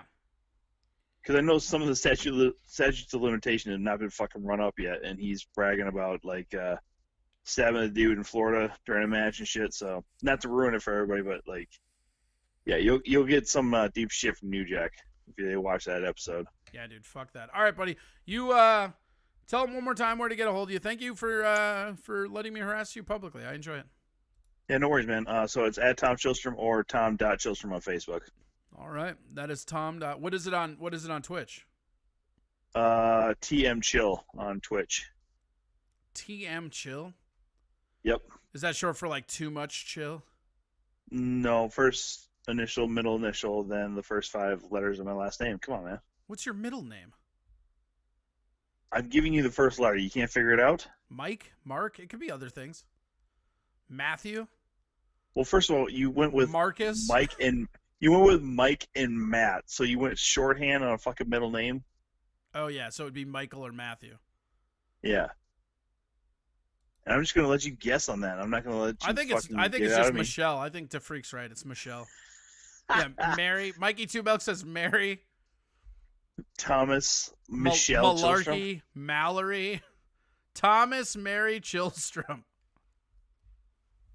How's that make you feel? Well, whatever. Everybody can have their fucking guess if they want. You okay, buddy? I'm doing great, man. All right, good. Don't do me a favor. Don't kill yourself. Not gonna kill myself. Awesome. Promise it before. I'll promise it I know. forever. That's I'm all. not gonna kill myself. Hey, that's all I'm here is for you to promise it on the airwaves. So when it happens, I can be like, "Well, he promised me, so this is clearly not my fault." Or you can just go into a whole Tom did not kill himself kind of thing. I'm just giving you more fodder for the next Mikey episode. Two Milks is on this shit. He's like, I bought this number. Give it to me. I think Mikey just needs more friends, man. Mikey does need more friends. man. Do you want to be his friend? Should I give you his number? Don't give him my number. Why? I'll hit him up You on and Mikey- Facebook if I want. You and Mikey love each other. Yeah, he's a dope dude, but He has my number. I don't want. He's been to my house. He's a good dude. I'll vouch for him. Yeah, I know he's a good dude. I just don't want you to give him my number, man. I'll go hit him up and stuff like that. And I'll give him my number, unless he decides to try and settle on this shit for like $20. Then I'm gonna fucking be real pissed. because you're a traditional romance guy. I want to do it right. I want to do it the right way. Why you gotta be like that, man? Well, you're the one You're being just like trying to that. be- There's a you're just trying guy to be hurtful. here who is your friend who's asking for your number and you won't give it to him. You're the one being something here. I also think he's gonna probably just off and sell it for $20 on this fucking channel. I mean, I wouldn't put that past him. But it would be out of love. Would it? I mean, kind of. Love of money. You're such a dick. DeFreak says Tom kisses before fucking. Actually, DeFreak, he would have to fuck. So technically, Tom doesn't do either before fucking. Wow. Okay, Corey. Mikey says not for $20. I need to get my money back at least. So he's gonna buy it from me for $150, and then he's got to make his money back. So I just think it's surprised how much, like, you probably didn't think your number was worth this much. It's not worth this much. I mean, honest to God, if anybody- hey, things are only worth what people are willing to pay for them, Tom. Right. And here's the thing: if everybody keeps harassing me, I don't want to change my number and stuff, but I will start blocking numbers if I need to, if my number leaks. So. You whatever. No, you won't. Fuck you. You know what? I'm calling bullshit on that. All you will do is you will answer teary-eyed when someone calls you like, is this a friend? Is this another friend? Are you a friend? I need a friend. You're such a dick. Are you a friend? You know the sad thing is, every time you're saying that, I was thinking Conrad Trip. Well, that is a sad thing for you. Because that's fucked up. It's not. I mean, he's a very funny guy, and I think he even had a joke about that where he would, mention his name being Comrade and it's friend. I should hit him up and get him on here. I love me some Comrade. Comrade's the best. Yeah. I think he's actually on Twitch like a lot. I don't know what his channel is or whatever, but I think he's on Twitch a lot. Yeah. I think so. I actually brought up that picture one last time so everybody can just get a good look at you and your comedy troupe back in your glory days. When you and Gladys won all those dart tournaments, look at all those trophies on the wall. You're a clown. You know it. All right, buddy. Thanks so much. Tom is a curmudgeon. Mikey says I'll send him that picture myself. Oh, all right. Well, I mean, if he's going to send you that picture, I'm just going to give it to him. That's probably what I've been buzzed with on fucking Messenger and stuff, too, in the background. No, I don't think so. Mikey's got a little bit more class than that. No, he doesn't. Okay. Well, all right. That's Tom. That got weird. Tom, do you have anything to say before I disconnect you from the world? I don't want to brag either. This was a pretty big numbers for us. You were in front of 32 people acting like a dick. Well, that's fair. I mean, 32 people was about average for most of my shows that I do anyway. So, yeah, no, this was fun. Thanks for calling me early enough on a Friday before I get completely slished. Yeah, no, I figured like Friday is one of those things where if I was going to call you, I would have to call you early because, man, you would just like, there would be a point where you'd start slurring your pauses eventually, you know? Yeah, and honestly, did your show start earlier today or what? No, it goes 7:30 to 10:30. Oh shit! And you just decided to call me in the back half. Okay. Yeah, well, weird. so like usually what I do is I have the local, like, so I've got a stable of like regular guests that we have. Like you're one of them, Tovar's one of them, Alex Jaffe is becoming one of them, and so the whole thing is like I do the first two and then I circle back around. But tonight, because it was Friday, I figured I'd call you early just in case you were fucking inebriated. Oh, good call. I'm gonna get there after I hang up on you. Yeah, we'll get it, man. If you get really belligerently drunk, text me back and we'll call you. You know what? Actually, how late are you going to be open? I will call you towards the end of the show. I want you to get just absolutely rocketed. Well, it's been a long time since I've been rocketed and yeah, shit. So. But who cares? You're at home Friday drinking. Let's do it. All right. In chat, press F if you want to see Tom get obliterated. So, like, here's the thing, right? We are about an hour and 15 in so far. So you have about an hour and a half to get absolutely tore up. All right. All right, I will call you as the last part of this show. It is now on you to get as drunk as you humanly can off fucking PBRs or whatever wussy shit you're drinking. I have a combination of beer and whiskey, so. What whiskey are you drinking? I got 2 gingers, ironically, and I do have a 18-year Johnny Walker Scotch, and then Attaboy. Mick Golden Light actually in the refrigerator too. All right. Well, we will check in with you, and once you get through all those White Claws, we will talk to you again. All right, sounds good, man. All right, buddy. All right, bye. Bye. That was Tom Chilstrom. Not often you leave a guest appearance with homework, but there you have it. Tom has homework. He better fucking get on it. I love Tom. Tom is one of my favorite people on the planet. He's fucking weird. Shit gets weird. Let's go. Let's see here. What are we going to do next? Oh, yeah, we have Alex tonight. All right, hold on. Yeah, we're going to do some wrestling stuff, actually. I have my buddy, who I'm going to call, my buddy Alex is who I always refer to as the Burt Sugar of leg drops. This guy knows so much about wrestling. It's crazy. Like, he knows more about wrestling than Aaron knows about boxing, than probably I know about MMA. I mean, it's like this guy has followed wrestling his whole life, and he knows a shitload of it. Matt Sonk 17. Hi, how are you? Welcome. I never even checked your Venmo and let the bit die. Wait, okay, what am I supposed to be checking?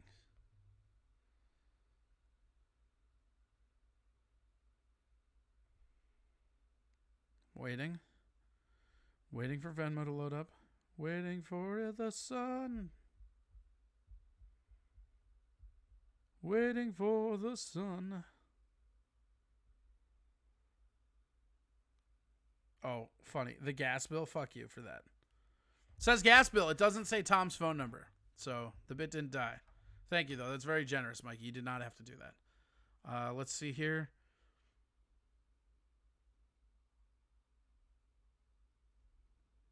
Chelsea. What up? Took him long enough. Yeah. Shut up, Tovar. All right, we're going to do some wrestling stuff, and we are going to call the Burt Sugar of leg drops himself, Alex Jaffe. Oh, that was way louder. There we go. Yeah, Hello, how are you? I'm doing pretty good. Identify yourself to the fucking viewers. I'm Alex Jaffe, and you're listening to Ring Rust. Ring Rust? Is that what we're calling it? I thought that's what we were calling it from last week. I like it. No, I think that's a great name for a segment, Ring Rust. Hell yeah. I still will refer to you as the Burt Sugar of leg drops. That's one of my favorite nicknames. Hell yeah. How you doing, buddy? How's everything? I'm doing pretty good. This is just dealing with the quarantine and all that fun jazz. Sure. Yep. You're surviving, though? Yeah, unless you're talking to a zombie right now, I think I'm surviving. Well, you might be a zombie. I wouldn't put it past you. Yeah, You're the one person I wouldn't put past being a zombie. Well, I have been referencing cannibalism a lot lately. That's what I'm saying.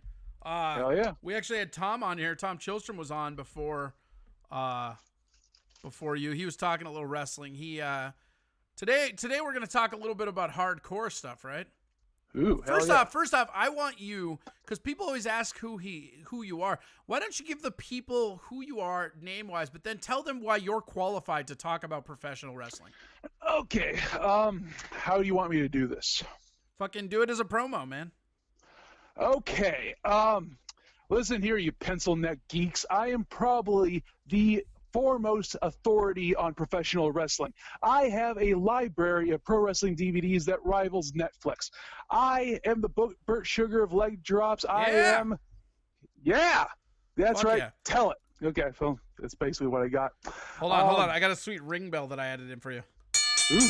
Yeah. I did not hear that, but I will. No, you don't. It's not on your side.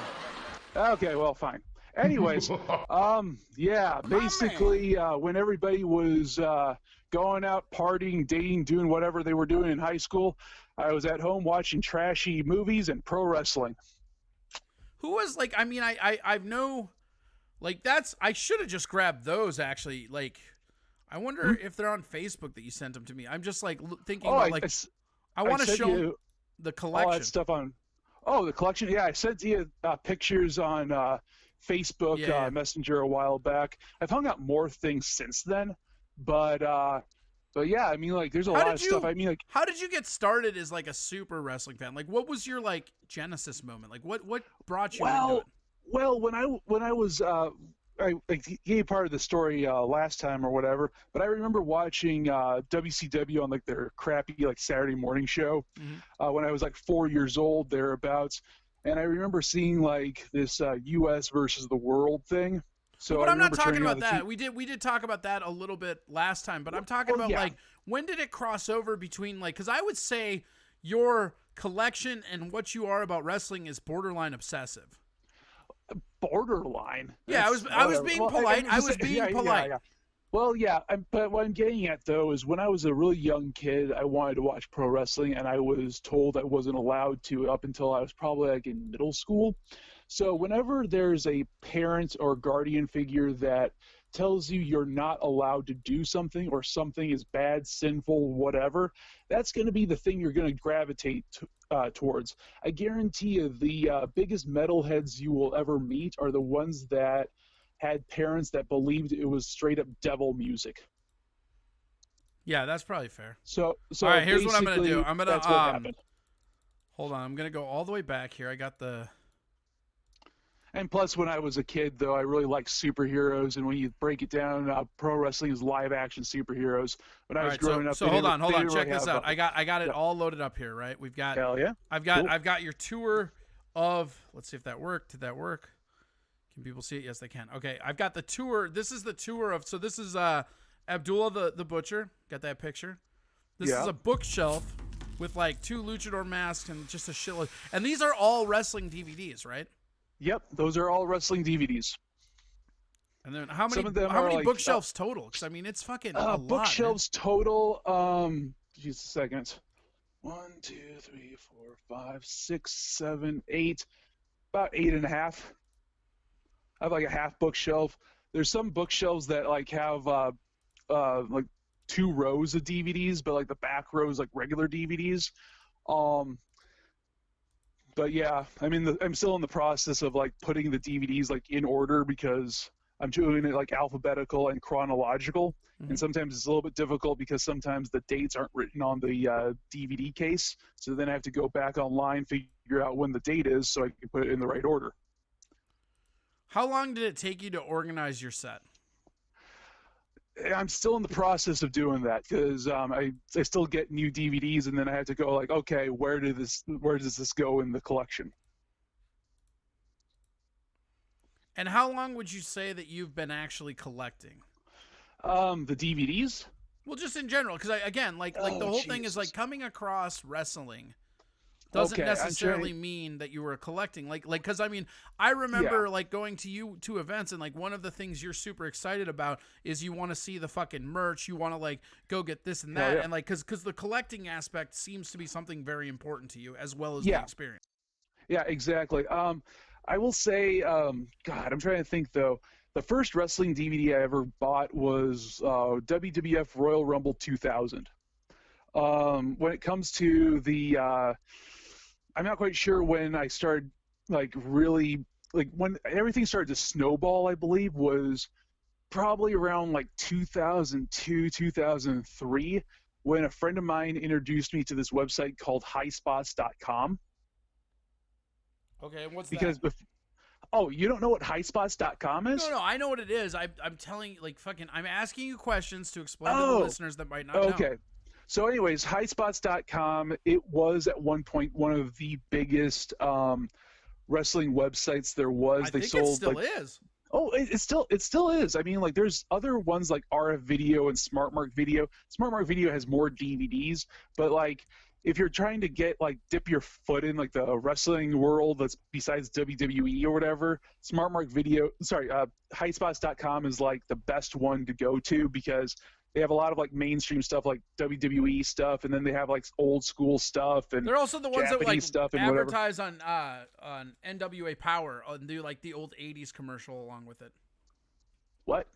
They advertise their Oh, web yeah. store with like old '80s commercials on the NWA Power Hour. Oh yeah, but what I'm getting at though is when you go to like places like RF Video or SmartMark Video, you have to know a little bit more about the indie wrestling scene to really get your money's worth out of it. Whereas High Spots has more like, shit from yesteryear, WWE, and just it like eases you in. It's like the pot before you go into crack. You know what I mean? You don't just start smoking crack. You have to ease yourself into it. says, I hope you have your collection insured. That's a big investment. Oh yeah, I mean, like I have renter's insurance. When you got renter's insurance, what was your collection valued at? I have no idea what the collection would be valued at, though. It's like I probably have like, I don't know, 20K or 40K or whatever insurance on the shit that's in my apartment. So I don't know. It'd probably be one of those deals like if I broke down exactly how many dollars I spent on this stuff, I could probably buy like a really like nice used car or a really shit new car. But I mean, none of them would give you as much pleasure as clotheslines. Pretty much. Okay, now yeah. we got into that. What I want to know is like, because now you're a big indie guy and you know a lot about the Yes. indie scene, but you also seem to be somebody that was seduced by the power of the dark side of hardcore. What was like most definitely. what was the first moment that like seduced you, and why is hard? Because you and I always like talked about hardcore stuff. Because I mean, and you know way more about it, but I was big on like the Japanese tournaments of death with like funk and Foley and all those. Yep. But there's a whole nother like Ian Rotten you showed me and stuff. There's a lot of them that you've shown me, and I just like what was like the moment where because you seem to be more focused on the hardcore stuff than you are main promotion or anything else. What was the moment where you decided that like hardcore wrestling is what it was for you? Well, one of the things about hardcore wrestling, that's one aspect of wrestling that I really like, though, is it's really helps with the suspension of disbelief. Because of the blood? The blood, the level of violence, all that sort of stuff. Because I remember watching wrestling with my dad, though. It was like, even a few years ago, he'll be going like, oh, they're not even hitting each other or whatever. But then you watch somebody go through like, a barbed wire board. It's like, that board just fucking shattered, Whereas like with Hulk Hogan, it's like, oh, maybe he's not really punching, Andre the Giant full force or whatever. It's like, yeah, those are thumbtacks, that sort of thing. Though it's one of those things that it really like instills that like realism. So who was the first person that really resonated with you on that? Was like, because like for me, I think the first time I came in contact with it was ECW. I think the first time that really I saw that what hardcore was like back with the WWF like hardcore title. When I started watching, it was at the very tail end of the 24/7 rules, so I might have been able to watch some of Crash Holly's run as a hardcore champion, or maybe that was at the very tail end of when I had to sneak around and watch pro wrestling. So I love that you have this definitive era in your life where you had to like sneak around. It's like your parents were teaching you to be ashamed of it from an early age. Oh yeah, most definitely. Well, you have to understand though, my mom is severely mentally ill.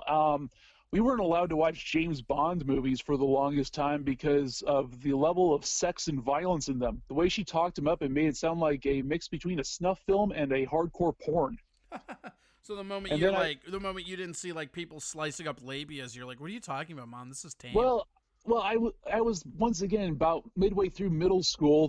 The parents were divorced, all that sort of stuff. I went over to my dad's house and we watched From Russia with Love, and we watched the whole movie. And after the movie, I just thought it was like, that's fucking it.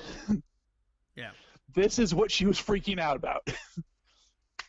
Yeah. I mean, like, my mom was raised Roman Catholic, and then she converted to becoming a Jew before she met my dad, so, the guilt was kind of out there, She acquired the guilt. The guilt was like, double. Then you throw in the mental illness, which is, yeah, it was an interesting household. I like how I'm like, tell me about wrestling, and you're like, my mom's a bitch. Yeah. Then I found out that she had COVID-19. Apparently she's recovering, so I'm kind of pissed off about that. But I actually, one of my like funniest like things that I've had happen in the last month is like you telling me that two different members of your family have it and how excited you were. and then how angry you were when they sounded like they were going to recover. Yeah. I have a lot of bad blood with my family. Yeah. Why don't you guys have a hardcore match? Because that wouldn't be legal, and that would just be homicide, you know? I don't know, man. New Jack got away with it. As long as they signed the contract, you're fine. Yeah, as long as it happens in a ring, I think I could be good, but how do I get them in a ring is the question.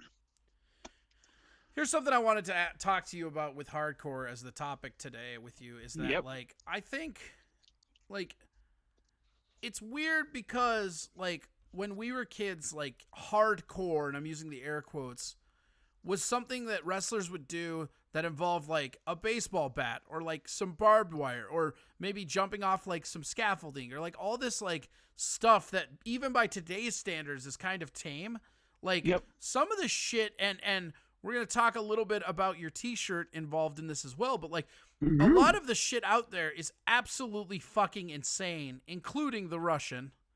Yes, the Russian. You want to, like, let's talk about the Russian. I'm actually going to try to find one of his videos real quick. Oh, go to that one music video I sent you. It's about 54 seconds long. Do you want me to introduce him first before you put that on, or? Yeah, where is the music video? Did you send it to me? The music, just a second. It was sent to you through Facebook Messenger. Yeah. Oh, I got it. I got it right here. It was, yeah. Okay, here, yeah, I've got it all queued up. The 50-second one. Okay, cool. So yeah, cue it all up and let the people like know about this, because this is a dude that I love. Oh no, news of the weird. No, yeah, hardcore matches are the shit, and Alex Jaffe is literally the Burt Sugar of leg drops, and like this Alex guy that he showed me out of Russia is just like. I have been following wrestling most of my life. My favorite wrestler, everybody knows it, is Mick Foley. So I actually, and that's the thing is when you were a fan of Mick Foley, like he's kind of the gateway of how I got into hardcore, because it was like I went back and started looking into more Cactus Jack shit, and I was like, whoa, this guy's even more badass than I thought he was. That's fucking rad. And then like you got me hooked on these like because I joined the Facebook group of it, and like they keep posting matches and shit. But what these fucking Russians are doing is absolutely the most insane shit I have ever seen. So go ahead and give him an intro.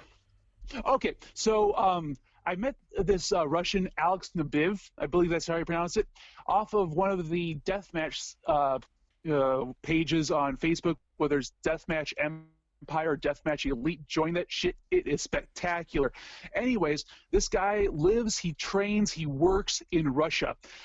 He may not be the best trained worker in the world, but then again, he's living in Russia. I'm not quite sure what the opportunities I don't know if you there's really anything have there. that's more working than living in Russia anyways. I have no idea. But either way though, this guy is amazing. He does a lot of crazy shit. He's a young guy. He's probably like 23.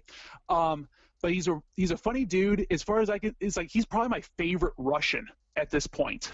But yeah, I mean, he's a really sociable guy, really nice dude, though. And in all honesty, if I can get more eyes on this person's work, you know, I think that'll be like, you know, mission successful. You know what I mean? Yeah. All right. Should we watch it? Yeah. Play that music video. Here, I will play that video. Hold on. Oh God, we're doing all over. There we go. Boom. This. I'm going to mute your mic real quick. Or no, I can't mute your mic because you're on here. But I'm gonna watch it, and I will tell you when we're done watching it. Okay? Okay. Think we got that right.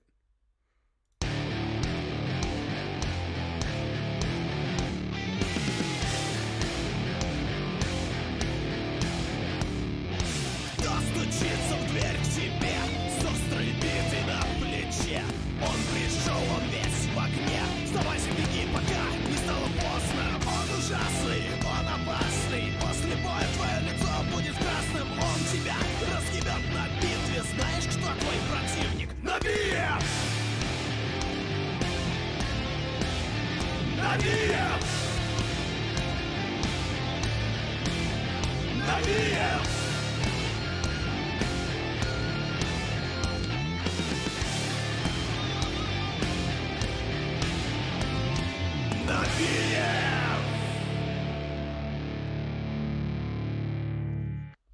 All right, so that was Navir, they keep saying, so I'm going to say that's how we pronounce it. But yeah, whatever. But yeah, the shirt, I don't know if you have what picture you chose to show for me this time around, But if it's that shirt that says "Eat My Fuck," that's his official. Yeah, that's the shirt you said you wanted to wear. That's what you got. And that's actually, his, you've got a very good Jim Cornette face going on too. Hell yeah, Like that's if you're wearing his glasses, it official would be like website, fucking Alex Cornette.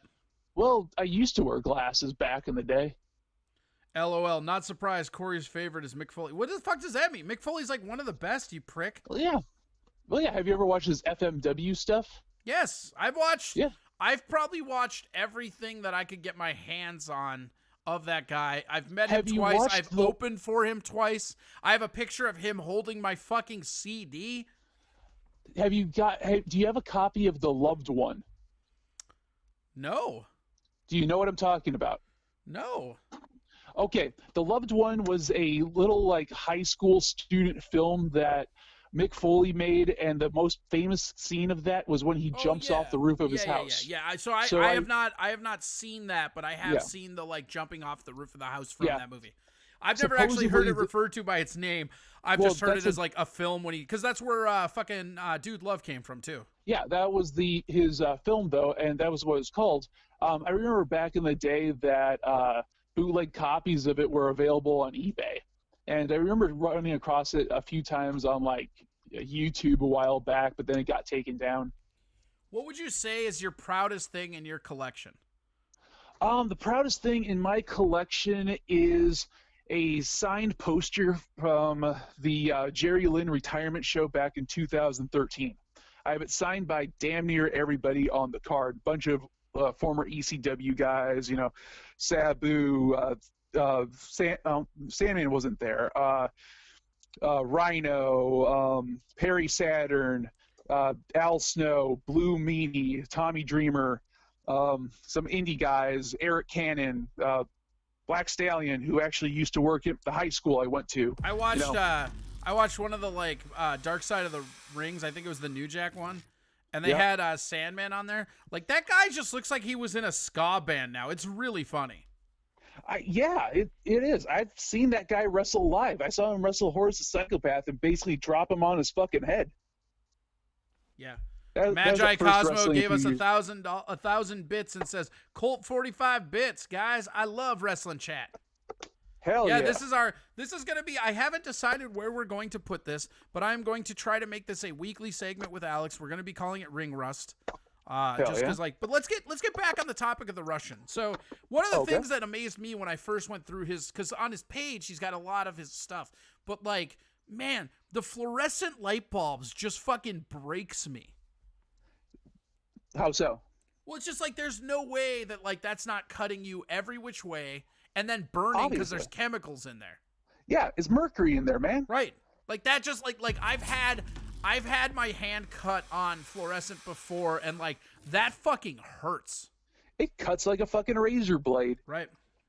Yeah, one thing though is I would like you to do is for sure plug the guy's Instagram. I believe it's Light Tubes Lover. Yeah, I believe you're right, actually. Hold on. I will actually I'm going to do it right now, and I will absolutely do it. Yeah, because like one of the things that I joined him on Instagram, and I friend requested him. Yep. And I put Alex Jaffe sent me, you rule. Yeah. And then he responded, and he was really cool. What is it? Yeah, Tube the guy's Lover? awesome. Light Tubes Lover. Yeah, his English is a little off. Well, he's from Russia, but then again, though, it's like his English is a hell of a lot better than my Russian. So, I know. It's all That's good. what I always tell people. Yeah. Oh God. And it's fucking. I'm gonna put this up on the thing. So yeah, the name is Light Tube Lubber here, but like, man, look at this shit. Like, you got fucking like fire. You got fucking like acupuncture needles and shit. Like, this dude's forehead is gonna look so fucked in 10 years. Oh yeah, and you know that flaming guitar shot? He was not wearing shoes in that match, right? So I remember when that happened, he was talking about like, oh man, I had to get skin grafts, and he was showing like, at the hospital, the skin grafts, how they were taken. It was absolutely nuts. Hold on, I can't find the mute on this shit. Hold on, I was gonna play it. Here, hold on one sec, Alex. We're gonna just show him beating somebody with a guitar.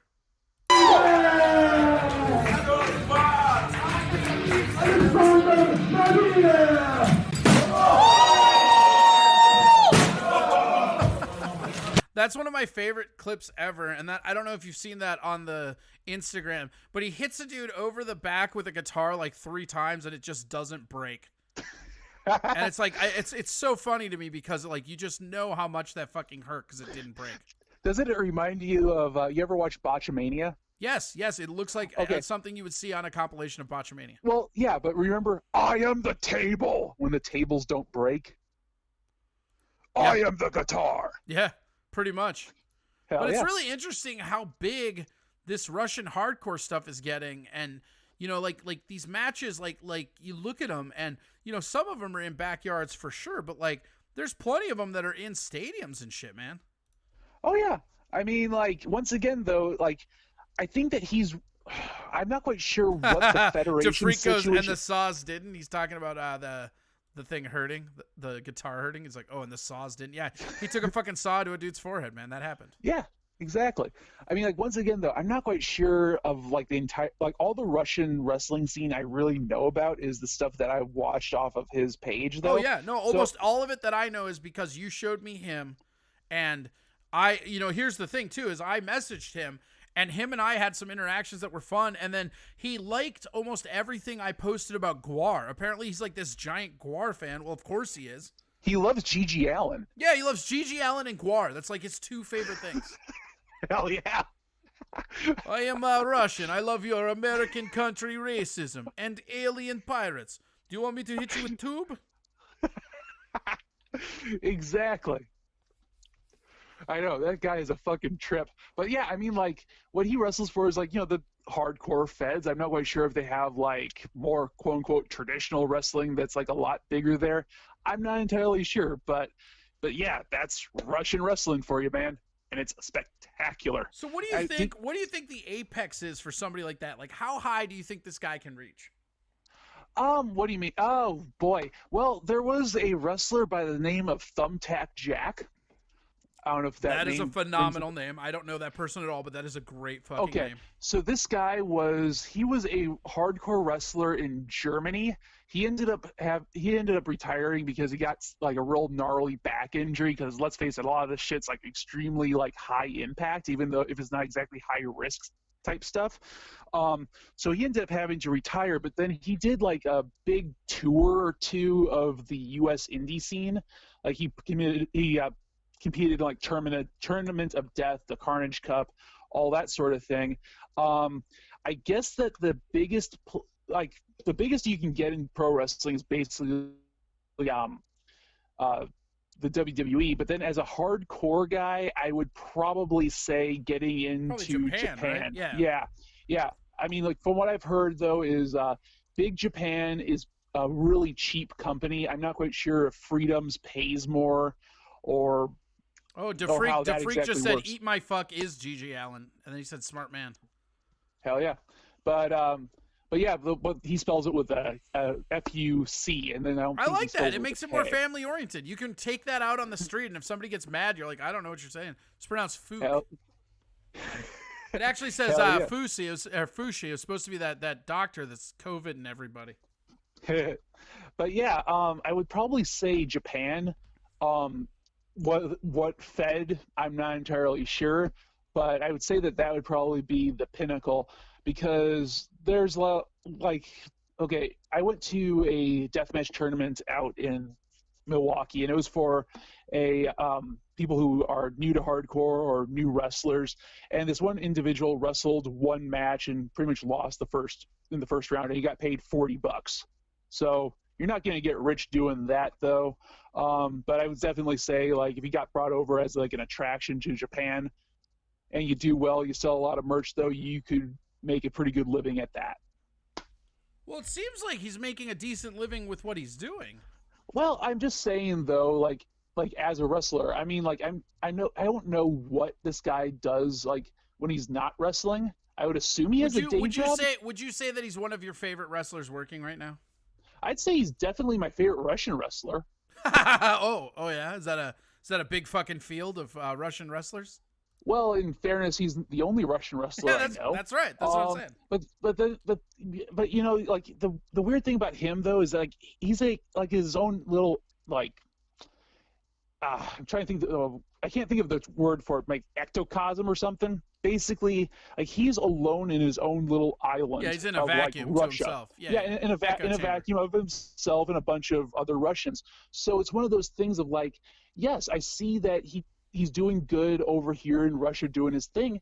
But the thing is, though, is like I would really like to see him, mix it up with Schlack or Mac Tremont or Marcus Crane or Dysfunction or any of these American guys or Jun Kasai. Okay. Follow up question then. Who is Yeah. your favorite American hardcore wrestler?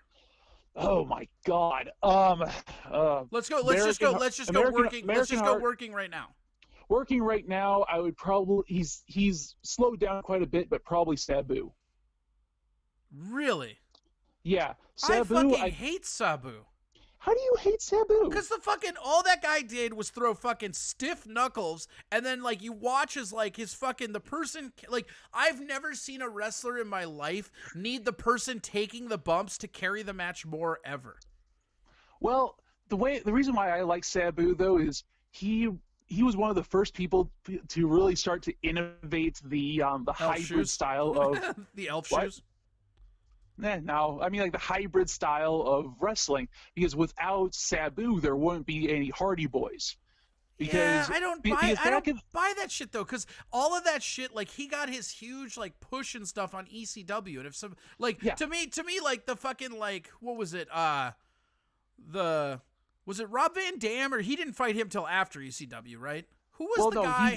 He fought Rob Van Dam in ECW. Rob Van Dam wasn't really known as a super hardcore That's what, guy. Yeah. So I think it was really that one, and that fight to me really showcased. I mean, when you're in a fight and like Terry Funk has to carry you, it's like I don't care anymore. Like if you're a hardcore Terry Funk wrestler, is a hell of a wrestler. Of course he is. Terry Funk is one of the greatest of all time. I'm not disputing that. Yeah. What I'm saying is with Sabu, every match that like I look at as like, oh, this might be one of the best Sabu matches, like he's being carried half the match by somebody else.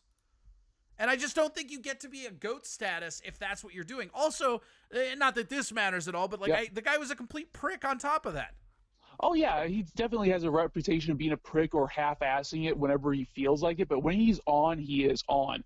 But, like, once again, with, like, the hybrid style, though, it's like with, like, the Hardy Boys and that sort of stuff, like the high-flyer, hardcore type stuff, like, Sabu really, like, busted open the door with that. Before that, it was just a bunch of, like, 300-pound guys like Axel Rotten or whatever. Like, I pick this up, hit you over the head with it. You pick that thing up, you hit me over the head with it. Like... Sabu's offense is a lot more diversified than that. Yeah, I'm not trying to throw him under the bridge for athletic ability. Yeah. What I'm saying is that whenever Sabu had to take a bump, the person he was wrestling had to proceed to carry him for no less than 10 minutes almost every time I've seen the man fight. And I'm not saying that's good or bad. I'm just saying to me, that's why you don't get to be in the conversation of great. You look at those like old school Funk and like fucking Cactus Jack matches. Like these guys are both out on their feet, and I don't even think one guy was carrying the other guy the entire fucking fight. Although Sandman too, actually, as much as I fucking hate Sandman, that guy doesn't get enough credit. Well, no, I've seen the guy wrestle live though. That guy is like, he is fucking dangerous. Okay, he went out there drunk wrestling Horse and Psychopath. He basically dropped him on his fucking head on the outside at First Avenue. I was actually concerned for Horace's safety, because I'm like, fuck that. I mean, I'm not a wrestler, but if I was in the ring with somebody that was obviously fucked up, I wouldn't let them fucking pick me up. Yeah. I think also, like, the other thing that we have to mention while we're having this conversation is Abdullah the Butcher. Oh, yeah. Because, I mean, that's like that's, you're talking about, like, the genesis of it, you know? Because, I mean, like, back in the day, and again, like, Mick Foley is just my favorite. I'm not saying that he was the greatest at it or not. He's just my favorite. I mean, like, if you ask Mick Foley, his greatest was Bruiser Brody, you know? Like, that's not what it necessarily is, but like with Abdullah, I mean, like, you had the fork, you had the cutting. I mean, that dude basically invented blading. I mean, it was crazy. Basically. That guy, like, I mean, he only had like 5 moves of doom though, but like he was one of my favorite old school guys, because when I was first getting into like really old school stuff, a lot of people looked the same. Yes. Like the same, like plain trunks, same relative build, whatever. Everybody was wearing like the journeyman costume. Yeah, and then pretty much like the basic creator wrestler thing. It's like, okay, it's this guy or that guy. Hold on. Have a good one, Magic Cosmo. Thanks for watching. And yeah, come back and watch it. Magic Cosmo's got to go. He works in the morning, but he said he loves wrestling and he's got to go. Hell yeah. See ya. So, but yeah, then you have Abdullah the Butcher, though, just like this 400-pound like guy that's like the madman from the CDN, just stabbing people with forks. It was epic. Oh, it was crazy. And the way that he used to come into the ring with the fork in his mouth and shit, you're like, this guy's nuts. Hell yeah. And that's, that was an era where, like, hitting somebody upside the head with a chair was hardcore back then. Yeah. And this dude is fucking carving people up with a fork. Exactly. It was insane. But, okay, here's the question. Who's your favorite hardcore wrestler working right now, worldwide? Probably Alex. I mean, like, I'm not saying that he's the best or anything, but he is a guy that has always been super cool to me, and because of that, I have a personal vested interest in him, so, and also, there's not really, there's not really, is Necro Butcher still working? Necro Butcher, he's kind of working here and there, but very rarely. Okay, and he's basically retired. Haku is done, right? Haku? Yeah. Haku still wrestles, but he was never really known as like a hardcore guy. He did all his hardcore outside the ring in his free time. Just ripping people's eyeballs out and shit. Biting chunks out of chests. That was in his free time. I mean, the problem is that there's not really, I don't think there's really that guy working in hardcore anymore, and I think the reason why is Well, I think the reason why is because a lot of the indie circuits kind of picked up hardcore as just a match aside. You go to a WrestlePalooza, you're going to see a hardcore match. You go to, even the WWE has hardcore stuff that they're still doing. So, I mean, I don't know. I bet if I look through, I bet one of the Hardy Boys is still working, or a Dudley brother, but I don't know. Who would you say is the best right now? The best one that's working right now goes by the name of Jun Kasai. I have no idea who that is. Now check this out. Go on YouTube, type in Jun Kasai music video or How do tribute. you spell it? Shit. I think I got it. JUNKA. Yep, I got it. You said music video? Yeah, music video tribute. It's basically like a little highlight reel of his. But he's fucking nuts. Okay, well, here, hold on. Let's see here.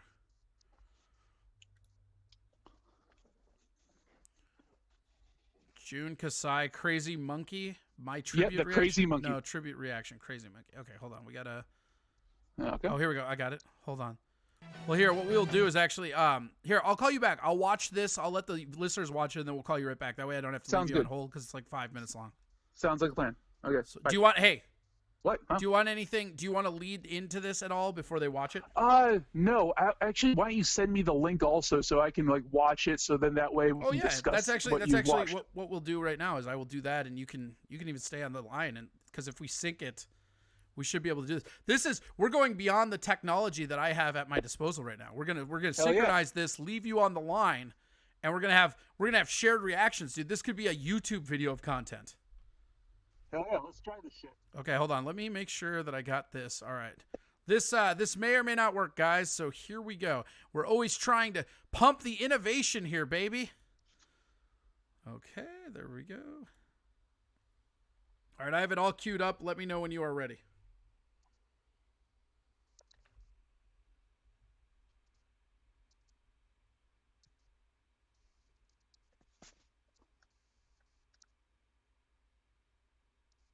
Did you get it?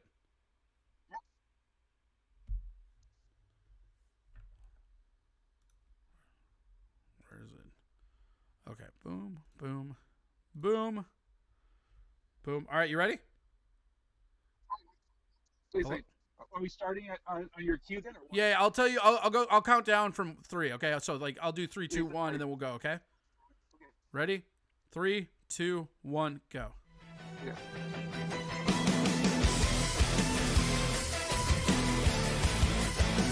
Boy, that guy sure likes saluting.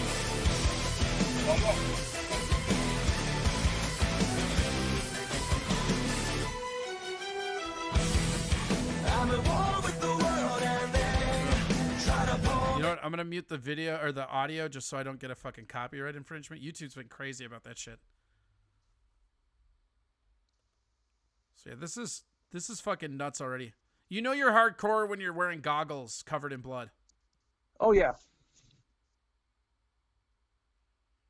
There was a Panes of Glass match that he did with Danny Havoc. He ends up taking his pants off, so he's wrestling in his like thong, and he gets like slammed in the glass. It was freaking insane. It's a good thing wrestling's fake, or that would really hurt. Yeah, that's just ketchup. There that go dude the just pants. pulled it. Yep, just pulled off his pants. It's like, nah, fuck you. Exactly. So where is this guy? Is this guy out of Japan? I take it. Yep, he's out of Japan. He wrestles in the U.S. sometimes, but it's usually out east. This highlight reel is kind of underestimating, I gotta say. What do you mean? It needs to get more hardcore, man. It's a lot of him running and saluting and shit. Well, once again, though, it kind of depends on which tribute you look at, though. Yeah. I didn't like hunt down a proper tribute or whatever, because it's not just about June. It's about the whoever compiles the tribute. But this guy is absolutely insane. He's been wrestling for I don't know, probably the early '90s, mid '90s maybe. Holy but he's still shit! going Look at strong that and fucking shit. ring on fire. Yeah, burning barbed wire, man. Good God. See, Yeah. at some point, it just like it worries me because what are we gonna do as wrestling progresses? Like, eventually, the only thing you can. Holy fuck! Are you kidding me? Yeah. Wow. Okay, you know what? I do like this guy. You know how many fucking times I've seen a barbed wire match where those pussies won't go anywhere near it? That dude just went stomach first on burning barbed wire. Yeah, I watched a Greg Valentine barbed wire match, and that guy refused to take a fucking bump. Damn. Okay, this guy's rad. Yeah. Here I am being a bad influence. Yeah. Well, it scares me though, because again, the next logical step up is eventually like it's just going to be knife fighting in there, right? Well, if you want to watch some other Oh crazy no, that's shit, though, not happening. Oh my God, King! Oh my God! Don't do it! Don't you fucking do it! That Oh family. God! And he missed the They're fucking table in the house. entirely. That But table's no, if you want to see strong. some really crazy shit, go out, check out. I think it's IWA Deep South. Oh fuck yeah! Now he's Carnage gonna Cup beat up a thing. juggalo. Into that. Oh, they're kissing. That is hardcore. Yeah. It takes a really big man to make out with a man before you beat his ass. Hell yeah. What's with the goggles? Is that just his gimmick or what? Yeah, that's a part of his gimmick. He's like kamikaze, and he just jumps off on people. It's a way better approach than the Hardy Brothers. Hell yeah. I mean, like, if there's a documentary called, was it Carnage Cup, A Decade of Carnage or whatever, and I actually let Tom Shulstrom borrow this DVD for me a while back. You'll never see it again. Tom is The Carnage an Cup does unreliable it, prick. To a degree that it's like not fun anymore. They use fucking power tools on each other. This is absolutely hilarious. Like this is like, and that's the thing about hardcore for me is that like it has to get this like balance where it's as fun to watch. Oh yeah, here come the tacks. Where it's like as fun to watch, but not like there's a point where it just gets overkill and I get like squirmish. You know? Are you getting skirmish on this? No, tacks don't bother Okay. me. I'm a McFoley fan, baby. I was raised in tacks. Hell yeah. But yeah, you should see if you can find the trailer for the Carnage Hey, check it Cup out. Check it out. documentary sometime. I'll show Taxation that is to you theft. later. Did he just feed him tax? Yes, and he'll punch him in the What mouth the and shit. fuck? Yeah, Are you fucking kidding me with that? yeah, Hey, dude, I'm gonna fucking eat these tacks and then punch me in the fucking mouth. yeah. They're gonna love it, dude. I'm totally gonna get over with this. Is that a work or a shoot if you put tacks in a dude's mouth and then punch him? No, you really put the tax in the mouth because after you punch him in the mouth, the guy spits him out. See, and this is what I'm talking about. Like everybody talks about wrestling's fake and this and that. Like, yeah, Jesus Christ. That's fucking crazy. Like Cornette always says is like the outcome is predetermined, but like the injuries are real. One of my favorite wrestling shirts I've ever seen in my life was Mick Foley with a shirt like saying about all this like shit that he's broken and then wrestling is fake. Can I put a link onto it? Yeah, I can absolutely put the link onto it. The name, the music is fucking trash. Sorry, I had that on full screen. Didn't see you guys commenting. Hold on. That's the link to it right there for you. Yeah, somebody said Legos, that Lego match. Oh, God, no. All right, I'm rewinding that just a little bit because they missed it, but throwing that dude through the pane of glass. Watch this shit, you guys. This is fucking insane. Like, this is great. This is, Alex, this is why I have you on this show. Look at that shit. So when did this guy start? Oh, I think we lost Alex. You know what that means? We can just finish this. It's the music. That music is fucking terrible. I would gladly just keep that music muted. It's garbage. Look at that shit, though. Good God. Oh, my God, King. Off the balcony. That's pretty cool, actually. Here, I'm going to... Yeah, there you go. Hey, we lost you. Okay. I just finished watching the I'm not quite sure what happened video. there. But yeah, that's pretty crazy. Oh, I'll send you the Carnage Cup documentary thing. Sure. And I shared Hell that. yeah. If you want that link, I shared that link in the chat for everybody. So what That's I'm cool. going to start doing, I'm not going to do it tonight because I've already gotten too far in it. But what I'm going to start doing is I'm going to start compiling a list of all the links we use in the show. Hell yeah. And then just like, so that way we can actually fucking just give them away to other people so they can fucking be there. But that's fucking great. And that guy's still working, you said? That guy is still working. He's probably he's not 50. He's pretty goddamn close to 50. I just sent you a link to the Carnage Cup documentary called A Decade in Carnage. The guy who runs the Carnage Cup is a real piece of shit. Apparently he's pretty fucking racist, and he doesn't really give a fuck about the wrestlers' well-being, as you can probably tell by the matches that are displayed on this. But they go hardcore to a degree that, like, you know, once again, I kind of go like, this isn't fun anymore. This is just kind of fucking and I gotta gross. say, like, I mean, if you're saying that, that scares me. Yeah, so you know what I mean? Because like again, I know say, you, like check you that were shit building out. that fucking pain board. You love hardcore. Like you fucking blood Yeah. don't bother you. Like if you are coming up to me and you're like, yeah, I don't know, this might be a little too hardcore for me. Like that's fucking garbage. I brought the fucking pepper jar to Milwaukee. Oh, good God. Did I tell your viewers about the pepper jar? No, you did not. Would Oh, you like to? Here, hold okay. on. I'm gonna put your picture back up. Tell people about the fucking pickle jar. Well, anyways, so I was going to this show in Milwaukee called something like "You Want to Be a Deathmatch Star" for wrestlers who aren't hardcore wrestlers or brand new to hardcore.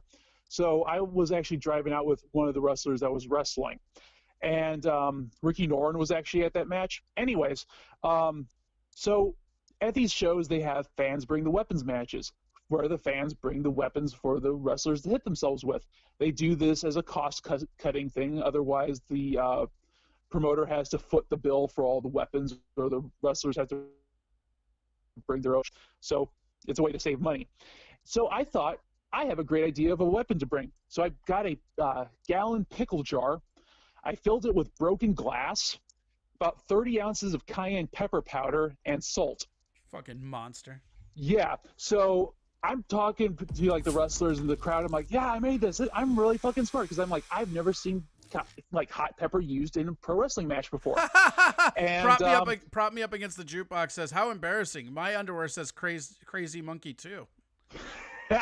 So anyways, this thing, the first round match, however, they forget to use it or whatever.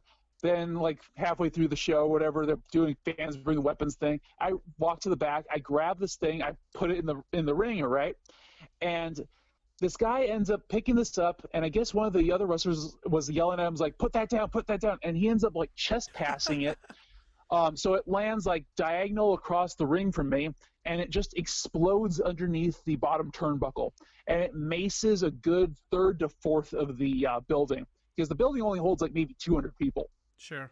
And it comes out like a fucking cloud. Ugh. So basically, in between these matches, they'll take 5-10 minutes to sweep up the ring a bit before they send the next people out to fuck themselves up. How bad did that person scream? They had to take like a 30-minute break to soak this shit up with rags and really sweep it. You fucking cocksucker. People were just like watering at the eyes, like drooling like St. Bernards. It was insane. And I was seeing the promoter, this guy named Dysfunction, just like pissed off. And I'm like, oh, fuck. Because before this thing, I'm walking around going like, yeah, I made this. This is what's in it. I'm fucking smart. And people were just like, what the fuck? Then afterwards, I walk up to this guy and I go like, hey man, will you sign this? He's like, yeah, no problem. I'm like, oh, and by the way, I'm sorry about the hot pepper. And he looks at me with this fucking hate, and I go, like, look, man, I didn't know it was gonna work like that. I just thought, hey, I've never seen hot pepper used in a wrestling match before. He's like, well, now you know why it's not used like that. Don't do it again.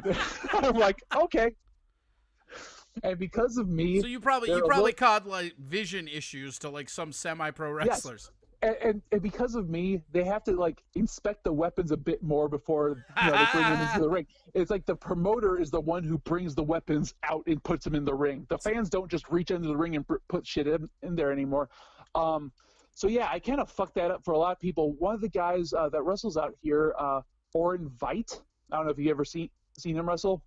Whatever. Anyways, No. So he was posting this thing on Twitter. Though it's like, yeah, I don't know who the fuck brought that hot pepper or whatever, but I was feeling that in my cuts on the drive back. And then Dysfunction's like, yeah, blame Alex for that. I'm like, yeah, my bad. And So yeah, you're just proud of it. That's the funny thing. I'm kind of proud of it now because it's one of those like like it's been a while enough back or whatever that I can laugh at it now and just like, oh, that's funny. At the time, it's like, oh man, I feel real bad about it. But it's like after enough time passes, though, it kind of becomes funny. It's like, yeah, no one got seriously fucked up by it or whatever. It's not like, one of the wrestlers had to retire because of it or someone died or whatever. It's just like after a while, it's like, you can kind of laugh at it. It's not something I would fucking do again, though. Yeah, well, I mean, that's kind of the, like, when you lose, don't lose the lesson of the whole situation. Yeah, maybe prop me up against the jukebox says, maybe hot sauce is better. Won't be airborne. Well, no, they actually have a rule against food because they had the first match was Ricky Norton versus Stonehenge. Anyways, Stonehenge is a big guy, probably like 6'5", about 320 or so. You'd have to, well, like, I don't know, like, does he know that, like, those statues have tiny little bodies? Like, does he have, like, a 1,700-pound head? Wait, what? Like, Stonehenge, right? Well, yeah, Stonehenge. Well, he's bigger than I am, though. How big's his head, though?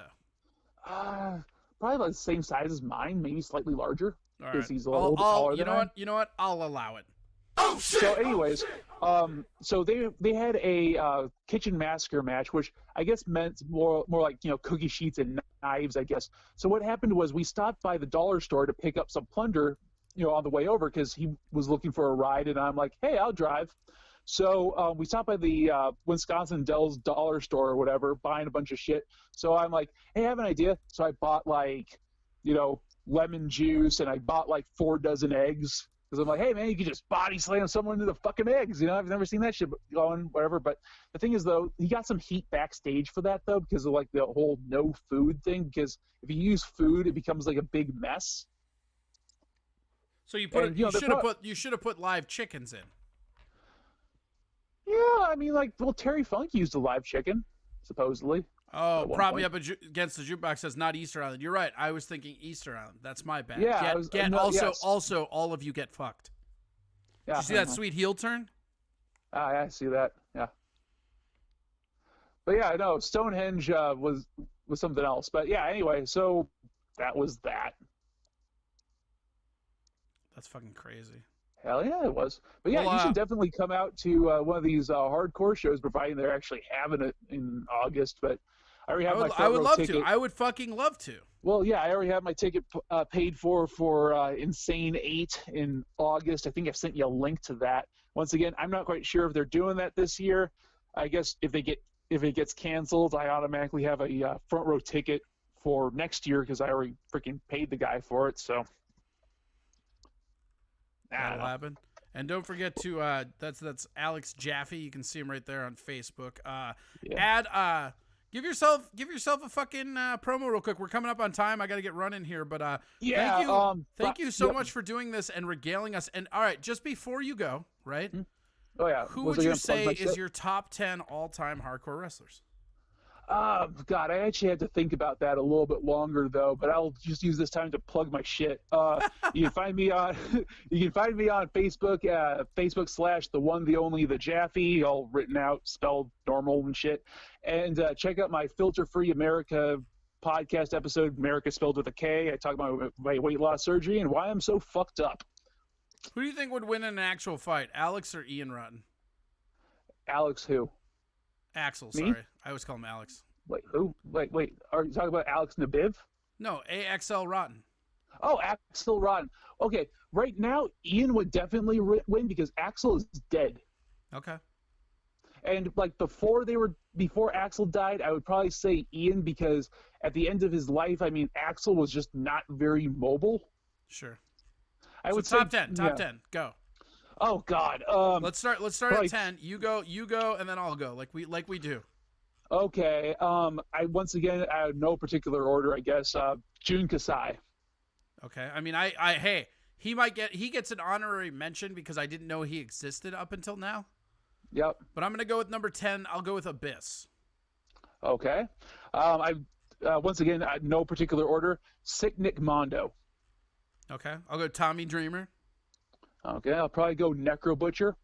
Okay. I will also go Necro Butcher. I really like Necro Butcher. Yeah, Necro Butcher is freaking badass. Okay. Oh shit. Madman Pondo. Okay. My next one's gonna be a little bit off the beaten path, but I feel like you'll allow it. Because people don't really think of him as a hardcore wrestler, but he was one of the biggest. Dusty Rhodes. Yeah, I can see that. Dusty Rhodes was like a huge like prop, and like he fucking he was like the fucking Blade man. Like he fucking bladed everything. Yeah, he did barbed wire matches. That's what I'm saying, and like he did it in a time where like nobody did. Yeah. Terry Funk, definitely. Yeah, I'll put Terry Funk's in there as well. Again, if we're going in order, I'll just add Terry Funk. Yeah. I'm gonna rock Haku next. Once again, I don't think he was necessarily a hardcore wrestler. All of the hardcore he did was like in his free time. Yeah, but that still counts. Yeah, not really. I mean, like, you know what I mean? It's like was doing his free time. It's not like in the ring on camera shit. Didn't he bite off a dude's nose when he was doing like Mang and shit? Well, yes, but the thing was though that was like at a bar. That wasn't on, God, you're on so Monday hard to Night please. TV or whatever. He wasn't really hardcore. He bit off another man's nose. Yeah, but still. This wasn't a bar fight. It wasn't like. What is more hardcore than biting off a motherfucker's nose? Fine, I'll allow it. Yeah. All right. How about this? I'll compromise. Okay. I won't let Haku in, but I will let Mang in. Okay, it's the same person. Shut up. Shh. They don't know that. Yeah. Bruiser Brody. Yeah, Bruiser Brody's in mine for sure. I'll actually go Abdullah the Butcher next, just because like that's somebody that needs to be mentioned. I mean, I honestly think that in the annals of wrestling, nobody doesn't get talked about enough as the Butcher, just because like again, he never wrestled for the WWE, WWF, right? And the fact that he's WWF. basically a household name this many years later, and he never wrestled for the WWF—that's crazy. Yeah, I know, isn't it? Because like all your legends in a lot of the lesser promotions, whether it's like Stampede or whatever the fucking American, the one out of here, like they all the big names went on to WWF eventually, but he didn't, and we're fucking did. 4 to 5 decades later, and we all fucking remember him. Yeah, and he was Canadian, and he was a fucking Canuck. Yeah, he's a fat black guy from Canada named Larry. Yeah. Yeah, just because he's named Larry, he had a big mountain to climb. To be fair, Abdullah the Butcher sounds way better than Larry with a fork in his mouth. Larry the Canuck. Did we already say Mick Foley? I was saving that for last, but that's my number one, obviously. Well, once again, I was just all out of order. Yeah, Mick Foley, like New Jack. I don't think we mentioned New Jack yet. Yeah, New Jack. Once again, though, it's like a lot of the stuff that he was. Well, then again, he basically almost murdered people in the ring. He fucking stabbed a dude 9 times in a match. Yeah, definitely. Like I would say, like on the strict sense of what we're talking about, he would be more hardcore than Meg because he was doing his crazy, violent, almost murdering shit in the ring. Yeah. Yeah, he almost killed the guy throwing him off a 40-foot scaffold. The guy only like dislocated his ankle. I don't know how he managed just to do that, but that was pretty fucking brutal. Post a video of that. That was nuts. Yeah, that shit was crazy. The reason that New Jack gets in for me anyways is simply that he was the first guy, and I don't think he necessarily invented it. Maybe he did or whatever, but he was the first guy I remember like doing shit off like the balconies and like the Just really high diving off of scaffolding. shit. Yeah, and like he was in an era of in an era of ECW. He was a guy that was standing out for all these crazy fucking flips and shit. I mean, it was literally. It wasn't brand. like I mean, it was never anything pretty. It was just straight violence. Even though he never really got the credit for that, I mean, he was the ECW brand for a while. Hell yeah! Like and the by way the that way, he fucking jumped off, and throw that one dude that he fucking like threw that like bounced. I mean, that fucking they use it on Dark that was Side of not the Ring. ECW. That was XPW. No, I know. I'm just saying, like that clip though is played over and over again, and New Jack doesn't really get the like understanding that he deserves for just Most what definitely. an absolute monster he was. Oh, and by the way, I actually have one of his staple guns. That is awesome. Oh, you know how I got that? How? Okay, so he wrestled in Minneapolis probably, I don't know, a few years back for this event called Crushed 2. I know that that Alex guy was actually one of the referees for that event. So after the main event, which, what's his name? New Jack ends up winning the match, even though he's not involved. He wasn't in it when it started. Weird, whatever. Anyway, so after that match ended, whatever, the trash can lid, all that stuff's there. I reach in, I grab the trash can lid. Then I'm heading back, and then I realize that the staple gun is really close to the side of the ring. So I go back, I grab the staple gun, and I shove it in my fucking hoodie pocket. And that's how I have a New Jack staple gun. You know who else we should be mentioning? Who? The Sheik. Oh yeah. I feel like the Sheik doesn't get enough credit for his hardcore wrestling. Oh, most definitely. I mean, then again, though, he was also really notorious for not really having, like, I would say, like, really long matches. He would go in there, he would bleed at, like, the 1 minute mark. He'd probably get a pinfall or a DQ at, like, the 6 minute mark. But yeah, I mean, like, he was also a really savvy promoter, but then just he kind of fell in the same trap as most wrestlers who also were promoters. He kept himself on top too long, pushed himself too hard, and then people just kind of got sick of him. DeFreak says fork in his mouth and Hep C in his veins, literally. Yeah, exactly. Like that picture that I posted that I got Abdul the Butcher's signed picture or whatever. I put down COVID-19 fears Abdul the Butcher. Because, a little factoid, though, that's like COVID-19's main weakness is Hep C, but I didn't want to make a Hep C comment because later on I saw Abdul the Butcher actually liked the picture, though, and I didn't really want to slam the guy, but, yeah. Yeah, and then I think Terry Funk and McFoley, and that's about it. I mean, I think we both had more than 10 there. I wasn't keeping track. I haven't. And plus the order was way out there and stuff. Yeah. But yeah, I mean, like, I'm sure that if we really thought about this, we could probably come up with a more DeFreak says no sell Sheik. Yeah, that's about it. Oh, he said no sell Sheik. Sheik was very famous at not selling shit. Oh yeah, he would not put people over. No. He was a the real. Only person, It's so funny because the only person he like put over was Hulk Hogan, but only because he hated him so much. He wasn't even trying to put him over. Wait, I think you're confusing the Iron Sheik with the original Sheik. That was the joke, Alex. Okay, fine. Yes, a lot of people get those two confused. Oh, I can't imagine why they get the Sheik and the Iron Sheik confused. Seems so clear to me. Well, I mean, like, I've come across old school wrestling fans that then even get confused with the Sheik Alnan Al-Casey. What? Remember Sheik Alnan Al-Casey? No. That guy was in the AWA. I believe he was, he was from, I have his book someplace. He was, like, from Iran also. He was, like, an accomplished wrestler as well. He had an interesting history. I think he was, like a bodyguard for Saddam Hussein or some crazy shit. That's fucking whack. I can't remember, but Sheik Al-Nan Al-Casey, he was a whole different guy. He wasn't Iron Sheik. He wasn't Sure. the original Sheik. But he had a really weird history. I can't remember it off the top of my head, though. But look him up. It's pretty insane. All right. Well, hey, I got to get running. Thank you so much for doing this. I'm going to play this Cage Carnage preview. And then, but I will let you go now. Thank you so much, and we'll do this again. Let me know what you think about that shit. Okay, cool. All right, we'll do. Bye. Ring Rust. All right, that was Alex Jaffe, our own Burt Sugar of Leg Drops. We're gonna be watching this clip here that he says is real good, which I'm gonna trust him on. This was the hardcore thing he said to watch. So let's see. As long as there's not any music, I can put it up on the big guy. Yeah, see, I can't. When there's music, we just got to kind of talk over it. New from Elbow Productions. All right. Some weird-ass fucking stuff. All right. That guy has scissors in his chin. Or that's a clip on his tongue. Oh, my God. What have we signed on for? Oh! What the fuck? Okay. That's just, doing some needle drugs, no big deal. Wait, okay, so this actually got some. Okay. And well, here's what we're gonna do. You know what? Check this out. We're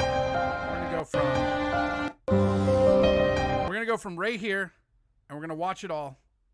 Let's do this.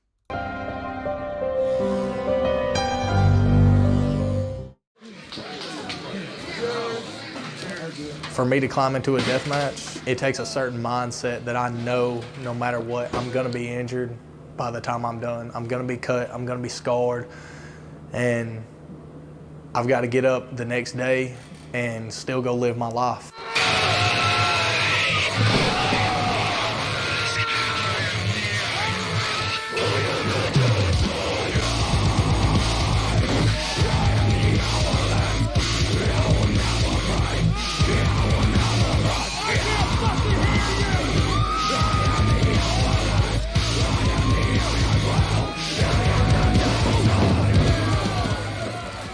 It takes somebody that has balls, and I don't mean this derogatory, but little regard, if hardly no regard for their own body and well-being. If you're scared of blood, get your ass out. It puts reality back into a business that they've tried to kill, that they've tried to make phony. You know what I'm saying? When me and Tank's out there headbutting the shit out of each other and punching each other in the face, that kid in the second row wasn't going, hey, that's fake. It's violence for the sake of violence, bloodshed for the sake of bloodshed, and it's just carnage all around. Just like the good old days, man, like, gladiators, they're just there, a bunch of weapons, the crowd was roaring, chanting their names, blood would spill. All right, we're going to do this to try to avoid YouTube's bullshit. Look at that. In his butt. What the fuck? Dude put a light tube in his ass. I just shut it out of my mind and then kind of take it as it comes and hope I still have on my fucking fingers and shit. Did you hear that? You can already feel something is going to go down without even seeing one wrestler, one fan. Just look at the ring, look at the setup. Oh boy, here we go again. Just indescribable. It's just like, a war. You really never know what to expect. People, we tell each other, be as safe as possible. It's hard to be safe in matches like this. Wait. Hey guys, we're gonna hit you with these light tubes and fucking saw off your tongue. Let's try to be safe out there though, all right? First time you hit somebody with a light tube and that crowd pops, it's better than cocaine. It's better than any high you could have. You're made for it or you're not. You have to have that adrenaline rush. You can't go into that match thinking, am I going to be fucked up, not going to walk again? How bad am I going to walk out? Deathmatch wrestling to me is a story. It's a completely different art. I think it's beautiful. That's I think it's a beautiful piece of art. It's also very painful.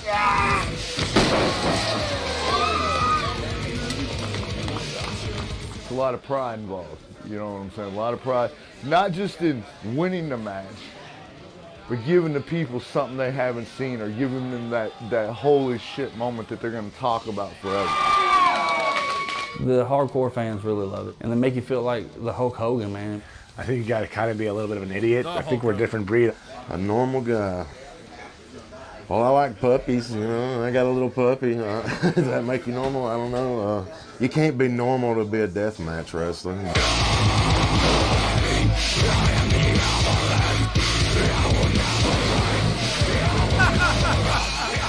I've tried to do a good job of moving the line, and I still ain't found the fucking line. I guess because every year I keep moving it further and further, and you know, people say, well, hell, sooner or later, you know, somebody's gonna fucking die, man.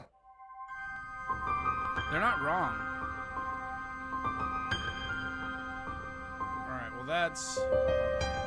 that's enough death match for today. Good God, that was fucking crazy, right? Right.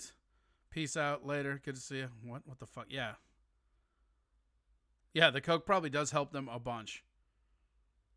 Yeah, right? I didn't expect it. I love puppies either. Like, the dude gets like a fucking tube shoved up his ass, and then he's like, also, I love puppies. What a just responsible, nice barbarian that guy is, you know? Like, that's just nice. Gotta love that. This is Comfort Zone Wrestling. Used to be before they cleaned their selves up because none of the wrestlers could move up. But then Monkey got called up. Oh, is that true, MME? I didn't know you knew all this stuff. All right, cool. Yeah, this is like crazy. Our no, we started on time actually, MME. And if you like wrestling, we actually just had Jaffe on here. We were talking to him for like an hour about wrestling and hardcore. That's crazy. I don't know why you didn't get a notification, buddy. Everybody else did. We're all in here having fun and partying. You should have already known, though. You know what? You've been doing this long enough. I'm just going to fucking say to you, excuse me, bitch. You know when the show's on. You know it's Friday through Tuesday, 7:30 or 45. Oh, shit. Oh, shit. Till 10:30 or whatever 3 hours is. We've only been doing it 4 weeks now. You got this, baby. But yeah, if you like wrestling, I would say go back and listen to today's show. Alex was fucking super on it today, which was super awesome. Let's see here. What else do we got to do here? Let's see. Let's find out. 1, 2, 3. Crack 3. All right, hold on. Boom. Boom.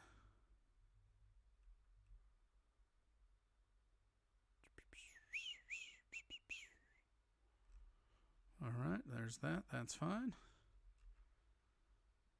Oh, a sound effect. I love those. News of the Weird, subscribe to Tier 1. Thank you so much. It's super awesome, man. I really appreciate it. Yeah, it got a little wrestling heavy today, but I mean, that's going to be... Eventually, my goal is to have this formatted where we can have the heavy episodes when people want it. You know, we can do like an MMA or wrestling so people can find out. A lot of people don't know... Moxley is Dean Ambrose. Yeah, did death matches. No, I knew that. That's why he got bored and went to AEW so he can mix it up. I thought he went to AEW because Vince McMahon was a prick. That's interesting. I think it's cool. I think AEW is really cool. I was a big Ring of Honor guy till they poached everybody. If it wasn't for Marty Scurll, I'd probably not watch it. But like AEW is fucking killing it right now. But my favorite is still probably First Wrestling, which is the local one here. Like they do an event every year, WrestlePalooza, that is just out of this fucking world. It's phenomenal, and I highly, highly, highly recommend it. Where the fuck? There we go. Okay. We were doing this. Yes. Boom.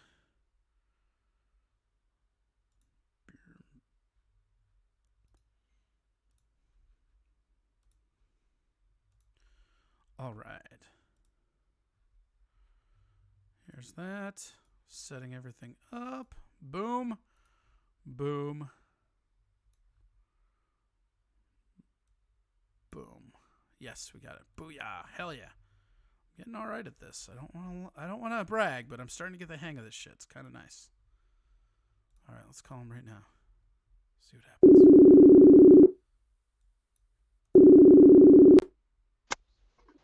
Hello. What up, cocksucker? Whoa. That got real fucking quick. Identify yourself to the viewers. I guess I'm a cocksucker. I talk about things that keep people alive, and I suck cocks. What's up? How are you, sir? I'm doing pretty good, man. How about you?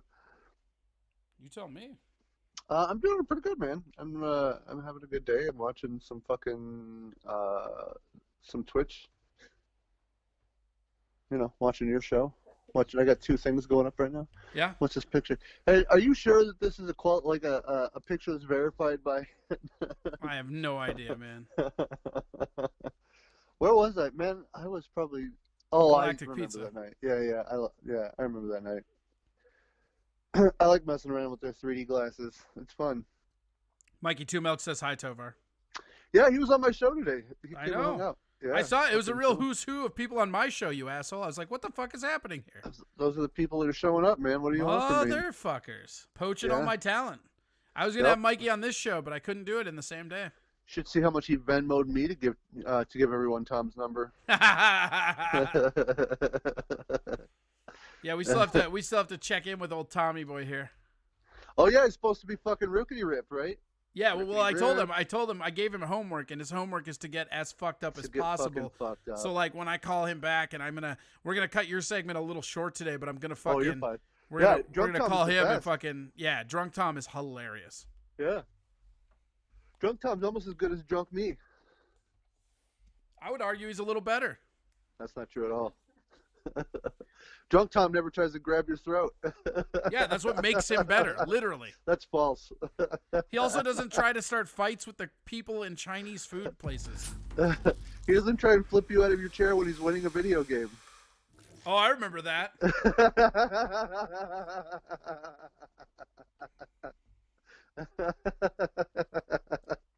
That was a fun night.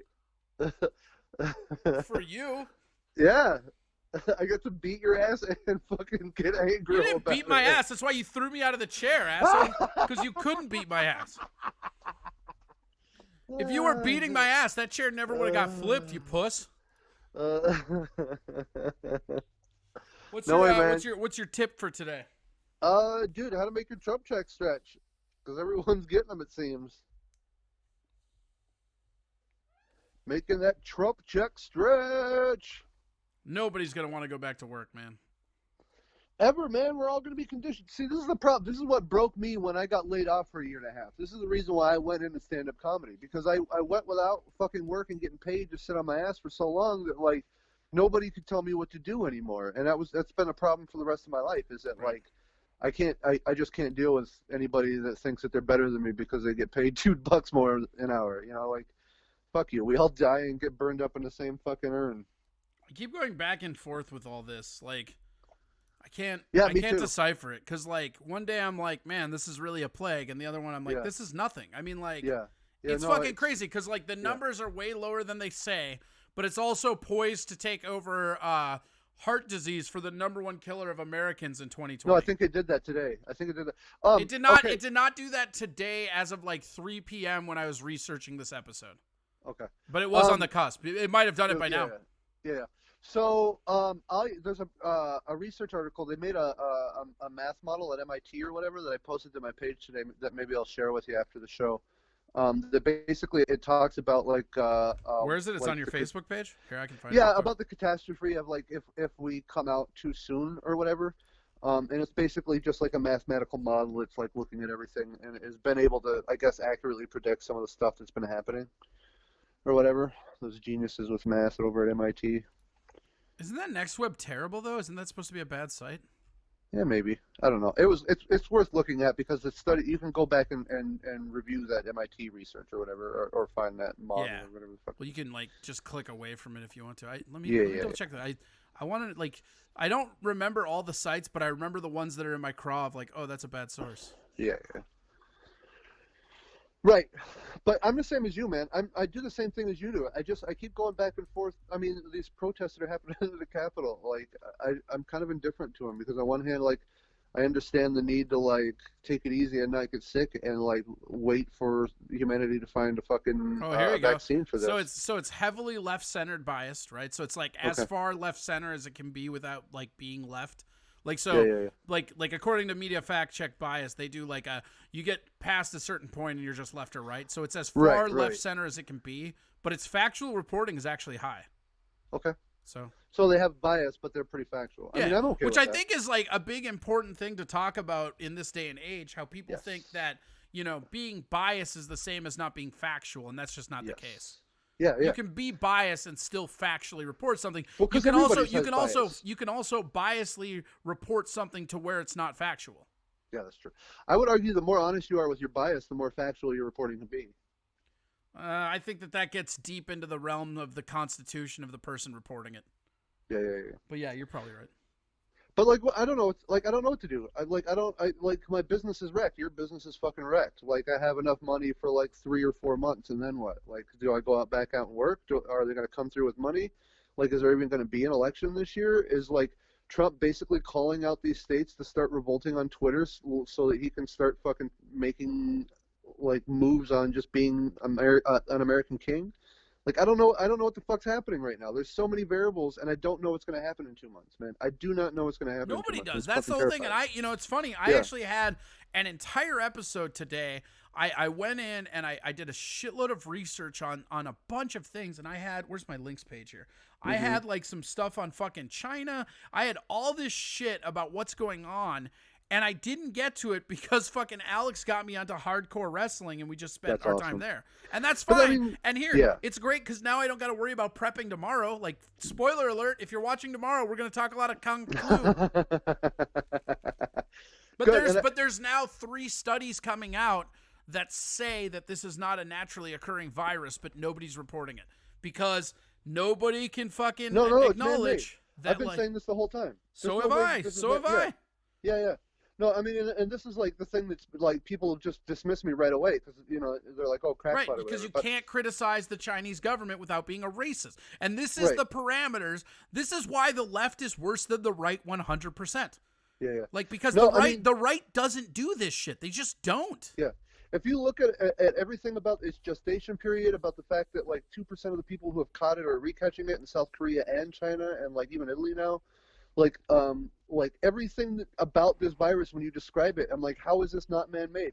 If you wanted to completely quell like a lot of rebellion and pin down the most armed fucking populace in the history of the world, this is exactly how you would do it. Yeah. This is exactly how you would do it. That's the problem that I have with all this is because we're at this weird precipice as a country where some of these numbers are going to become self-fulfilling prophecies. Like when the numbers start to go down, which they will, no matter what happens, like the numbers will go down. In Minnesota, in the world, whether or not the death tolls go up because of that, we don't know, but the numbers will go down. Yeah. But the thing that's so fucked up to think about is how much are we here where, like, at some point the numbers are going to go down and they're going to say, oh, it's because we did the stay in shelter, right? But the reality is that 3 of the biggest nations as far as controlling it, Taiwan, Japan, and now Finland so far, have no stay-at-home orders. None. Yeah. But Taiwan had 4 cases, and they the population of Taipei is millions of people, and they had 4 cases. Yeah. Like, I actually, when I talked to Hank, my buddy that lives in Taiwan, I was talking to him about the coronavirus, and I was like, "Oh, how is it over there?" And this is what he said to me. He goes, "Yeah, it's no big deal." Yeah. Well, they're doing root tracing too. That's the thing. If we did root tracing and that much testing, they wouldn't be threatening lockdown. And I said this at the beginning too. There's 2 ways that you can handle this, right? You can handle this like South Korea, or you can handle this like China. You can handle this by doing a shitload of testing and a shitload of root tracing, or you can handle this by just going completely totalitarian and just locking everything down. Guess which one we chose? Yeah. Also, shout out to the Western Sahara, Papua New Guinea, Yemen, and the Caribbean Netherlands, all of whom got their first case today. Yeah. Welcome to the club, yeah, suckers. welcome to the shittiest club fucking ever. State of Minnesota is almost all filled in today. There's like, I think 10, 12 counties left that haven't been infected. Well, it's actually kind of funny, and it's going to be the people that are taught, like on here, a lot of them are steel toe listeners, so they're not going to like that. It's funny how the numbers in Minnesota spike exactly a week after all you motherfuckers get brazen about leaving your house. And about going out for Easter. Oh, and you know what's going to... Oh, yeah, no, because we haven't even got the Easter boom yet. Everybody that went out for Easter, that's going to be next week. Yeah. Well, and the thing that we're really going to see a spike here in a lot of these rural areas is when these small hospitals start to get overwhelmed, because these small rural hospitals can handle like a small percentage. But outside of New York, nobody's really been overwhelmed. I mean, look at the empty rooms that are in LA. Look at how many beds are empty in Minnesota. Yeah. Like, everywhere we went, we were hard sold how overwhelmed we were going to be, even if the curve was flattened, even if the curve's arc wasn't flattened, because there's states that didn't have stay-at-home orders. New York is a week and a half, 2 weeks ahead of us, or like right. But New York is also way more people. New York was always going to get overwhelmed just because of how many people live there. Yes. Period. Like there's nothing LA or New like I really like. I'm not a big fan of Como, and I don't really like that governor of California either. But I really have a lot of sympathy for the job they're doing, because there's no way you could prepare for this, and there's nothing you can do. Like you can be as proactive as you want, but you can't stop it. Yeah. MME35 says, so what's the deal with protests? Yeah, I don't know, man. Dummies, man. Is it only free? Me from my parents' house? Because the Virginia protests are, give me my guns back, or, oh, by the way, free me from my house. Yeah.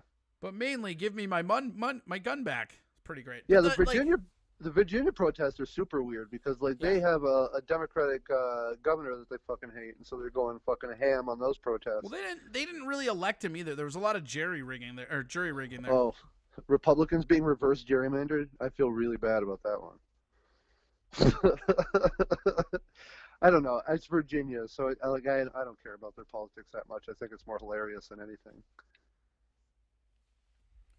That's pretty great. Yeah. Isn't it? Did you hear about what is it? Minnesota has the Virginia flag or whatever the hell it is. Yeah. No, we've had that for a while. That's that was taken by Fort Snelling or whatever. Yeah. We have the Confederate flag. The best is have you seen for a long time? Did you see the Jesse Ventura telling them to fuck off about it? That's the best part of that story. He told them to come get it. Oh, you want it so bad, come get it. He goes, I'm not giving it to you. You want it so bad, come get it. Yeah, it's a Confederate Virginia flag that we refuse to give back, which I just think is phenomenal. Virginia pussies would fold. Even though I don't really think that the Confederate flag is this racist symbol it's being presented to be. The thing about the Confederate flag is that it's not a racist, it's not a racist icon. It's not any of that. It's literally the symbolism from a failed coup. Why are you holding on so hard to a crushing defeat? You deserve this. I think Minnesota is undercover, low keys, probably some of the toughest people in all of the lower 50 states. Man. I think everybody thinks that about their state. No, man, coming from an outsider, I really have to say that coming from someone that grew up around a lot of gangs and stuff, moving up here, there's a lot of quiet, understated yeah, but hey, that's really not nice, tough. I mean, think about how many people where we came in the West Coast, think about how many people would just shoot you. Yeah, there's right. not there's nobody's going to shoot you here. That's not fucking tough either.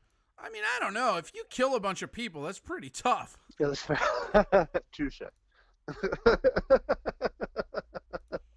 I'm not going to say it's not tough, but it seems pretty tough. All right, what's your tip? What's your tip for everybody? Dude, just make your money stretch. I just called the few credit cards that I had today, and they put them on stop payments, super fucking easy.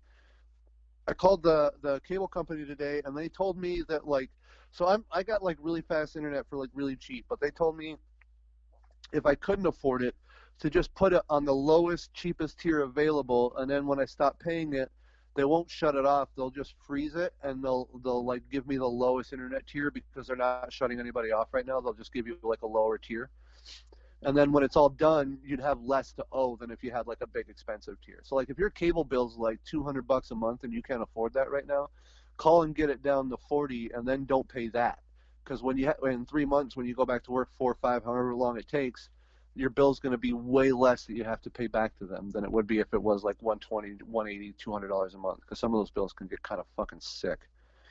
Consider buying a freezer.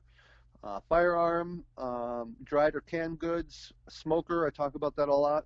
Things that I've added to my list are a sewing machine because you can make money with that right now, and a water filtration thing, and like maybe a small generator.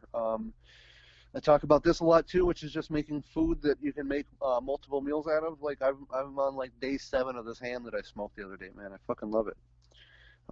Leave a little, as little in your bank as you can right now. And I think, when I wrote that originally, it was like when the market dipped down to 18,000. You know, I'm still really leery of like when this fucking depression is gonna hit, because I know that like they can't keep these carnival tricks up forever with the fucking stock market, man. Well, and you see the small business loan people are going out of Yes. money. I mean, like it's Yes. it's gonna. I mean, be the signs crazy. are there, man. The Yeah. signs are there, and so like just try like keep an idea of how much money you're willing to lose if you went to the bank tomorrow and you couldn't get any money out. How about that? Yeah. Like if you couldn't get money out tomorrow from the bank, how much money are you willing to just give them for a couple months? Because the FDIC will eventually get you back, but who the fuck knows? Unless all hell the breaks government fails, because Yes. they're federally Yes. insured. That's what they are. Yes, exactly. So And like if and the that's what I'm money saying. collapses, like it's not like you're going to be able to make that up. You're just not. Yeah. Yeah. No, you're absolutely right. Try to buy locally if you can. Try and support as many small businesses right now as you can. Fuck giving money to Jeff Bezos if you can avoid it. But some What do you things got if you against have Jeff to, I get it. Bezos? Nothing. I mean, but you know what I'm saying against all those guys. If you Why? can buy something locally and not Walmart and I Target- hate that. I hate that mentality. Garbage. Do you? Yeah.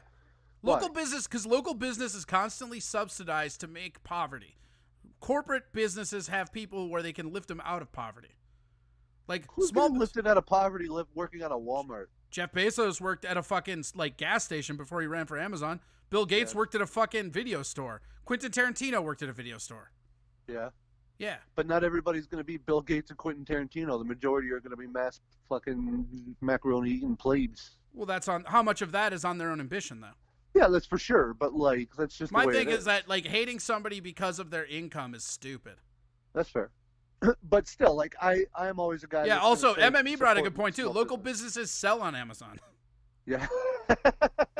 That's fair. That's very fair. No luxury purchases. Like obviously buying cars. Like I almost bought a new phone before all this happened, and I'm so glad that I didn't, man. Shit like that. Trying. Yeah, I can vouch for the don't buy new stuff. Having that car payment is garbage right now. Yeah, and then like gym memberships, car wash memberships, like all of those like club memberships that you don't Most need. of those club memberships are suspended though. Like I have one to the car wash, and like they charged me $0.01 this month. That's really good. No, that's really good. A lot of those things are like being really fucking stand up about it and like helping people out. All right, well I gotta let you go. We gotta check in on Tom. Yeah, call Drunk Tom. I will do that. All right, buddy. Tell everybody where to get a hold of you, where they should find you. So I'll be on here Monday, and Tovarius_79. Wednesdays I'm on Instagram, Stephen Tovar79, and obviously on Facebook, Stephen Tovar. All right, That's that it. works, man. Thank you so much. Yeah, man. Thank you. All right, buddy. Later. That is Tovar. How drunk do we think Tom is? Because here's the thing. He's either real drunk or not real drunk. Those are the options. Let's see here. Let's use a different Tom picture. Why the fuck not?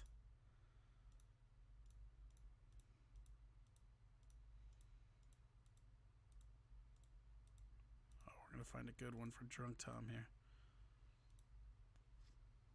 Oh, yeah. Oh, this is the one for sure. Nailed it, guys. I nailed this so hard. Oh, my God. I nailed this. Wait, I gotta bloop, bloop, bloop. Right? God damn it. It's way harder than it looks. There we go. Oh, shit.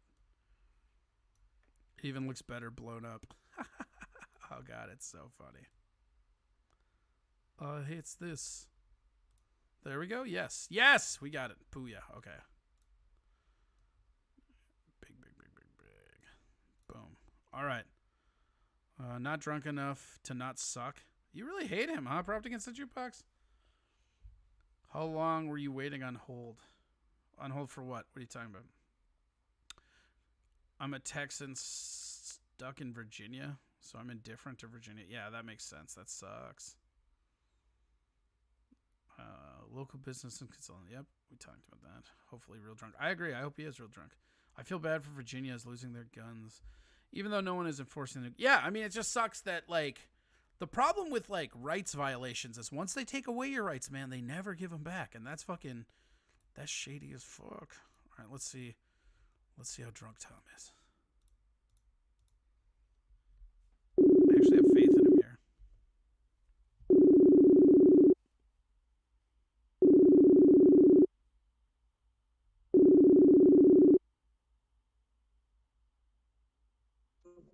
Hello. How drunk are you, Tom?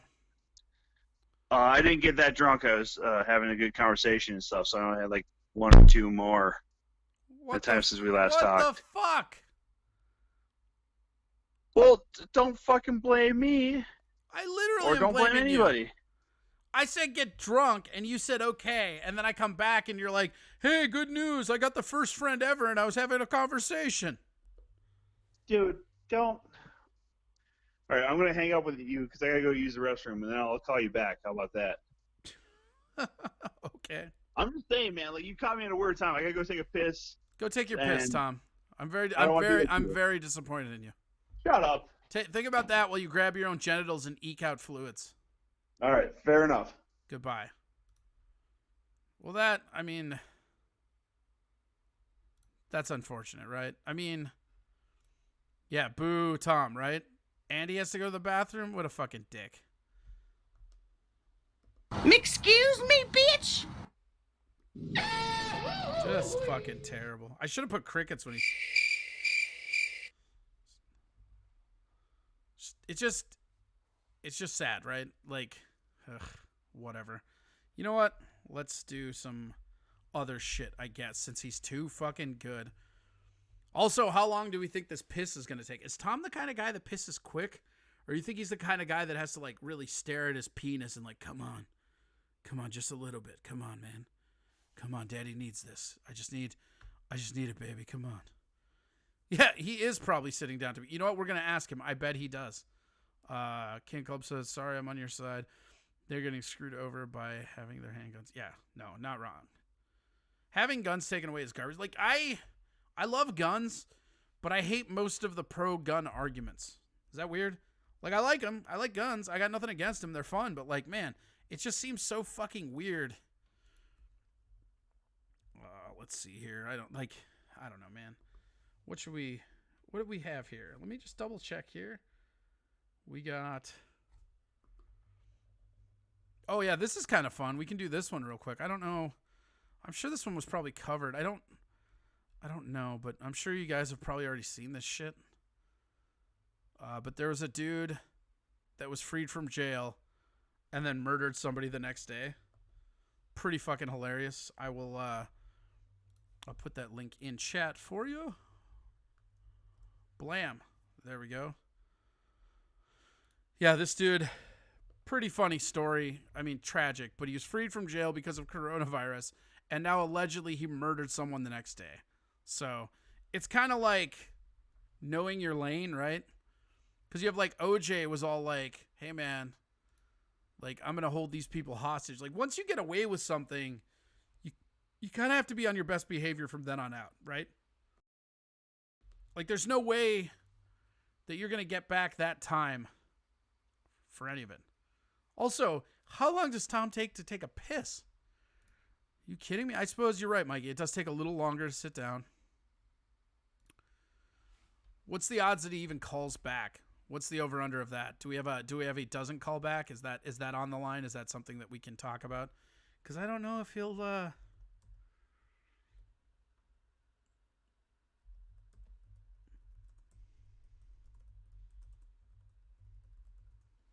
we go. Mm-hmm.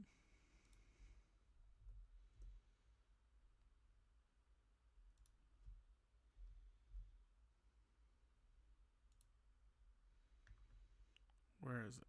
There it goes. Oh, Tom's calling.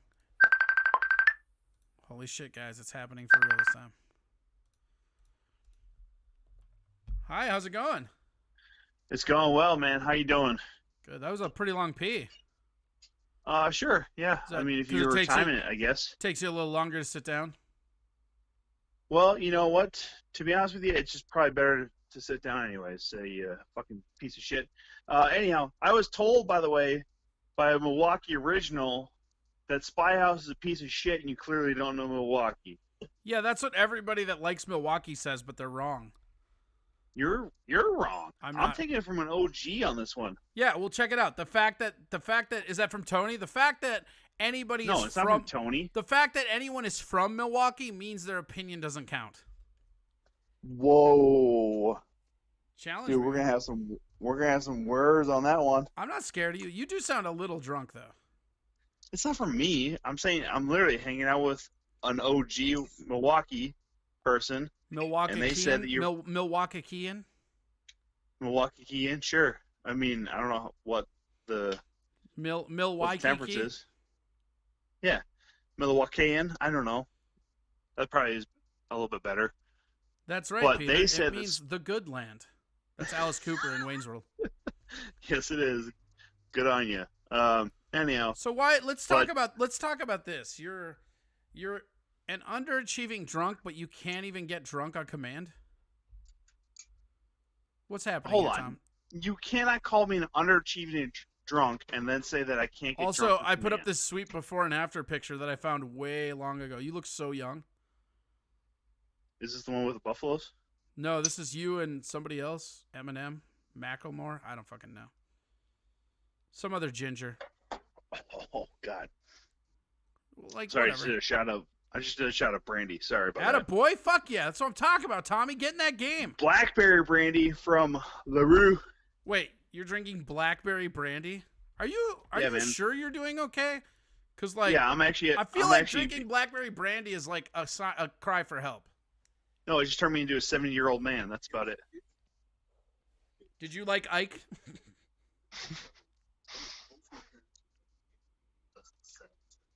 Yeah, everybody says nasty shit. Yeah, I don't have. Listen, both my parents are dead, and I don't have the fucking vulgarness inside of me to drink like you do. Okay, so just maybe hold on to that. Both your parents are alive. I mean, yes, one was estranged your whole life. But that's not my fault. Yeah, but I want to blame you for it. You want to blame me for the fact that your mom basically told you your dad didn't exist? Obviously, I would know my dad if it wasn't for you, Tom Chilstrom. Jesus, you're putting a lot on me tonight.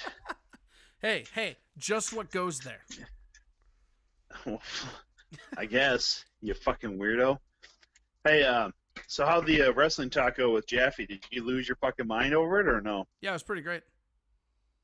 Nice. It's like a lot of hardcore Good to stuff. hear. So he showed me a couple hardcore things I didn't even know, and they like were real fucking insane.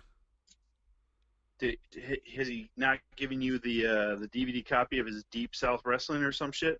That's some No, he gave disturbing me. I've fucking gotten garbage. like here's the thing about Jaffe that's so funny, and I think you can probably vouch for this too. Is that if you're one of his friends and you like wrestling, you have gotten a wrestling DVD from him at some point in time. Yes, correct. That's He also literally what I was complained. He talking also about. complained that you still have one of his DVDs. I don't. I gave it back to him. That's not what he was saying. I don't have any other DVDs other than my own. Look, at my Tom, current I think living you're establishment. a little too drunk to really own up to this here. I'm not drunk to own up to the fact that I don't have one of Alex Jaffe's DVDs. I know exactly what I have at my place. Okay, here's and what I we're don't have that DVD. here's what we're gonna need you to do. We're gonna need you to What? go live on Twitch, and just go outside and just start driving around to prove you're not drunk. I'm not going to go drive around. Hey, if you're not drunk, you have nothing to worry about. No, I'm not saying I'm not drunk. I'm saying that I've been drinking, and it's probably not safe for me to do that. I mean, I had 3 Which is beers it, before I Tom? You're left work committed to today. drinking, or you're too scared to drive? I'm committed to drinking. That's why I'm going to stay at my place of living. But the moment you got a challenge, you didn't come through on it. Doesn't seem like you were committed. Dude, I started having a great conversation with the folks that are around me right now. So you I mean, can't, I know that you you're can't a get trashed destitute. and talk? I'm sorry, man. Like, sometimes the pacing's a little off, and I can't necessarily break from the conversation to go get myself another drink. Go fuck yourself, man. Wow. Like, that's just See? how the... See, you're I'm getting a- angry. I'm a You're getting courteous- angry. Tom is an angry drunk, and it's starting to come out. I think he's a little bit more drunk than he's leading on. You've also told me that drunk Tom is the best Tom, so this is all on you. I'll tell you this. Partially buzzed Tom is not the best Tom. He's kind of mean.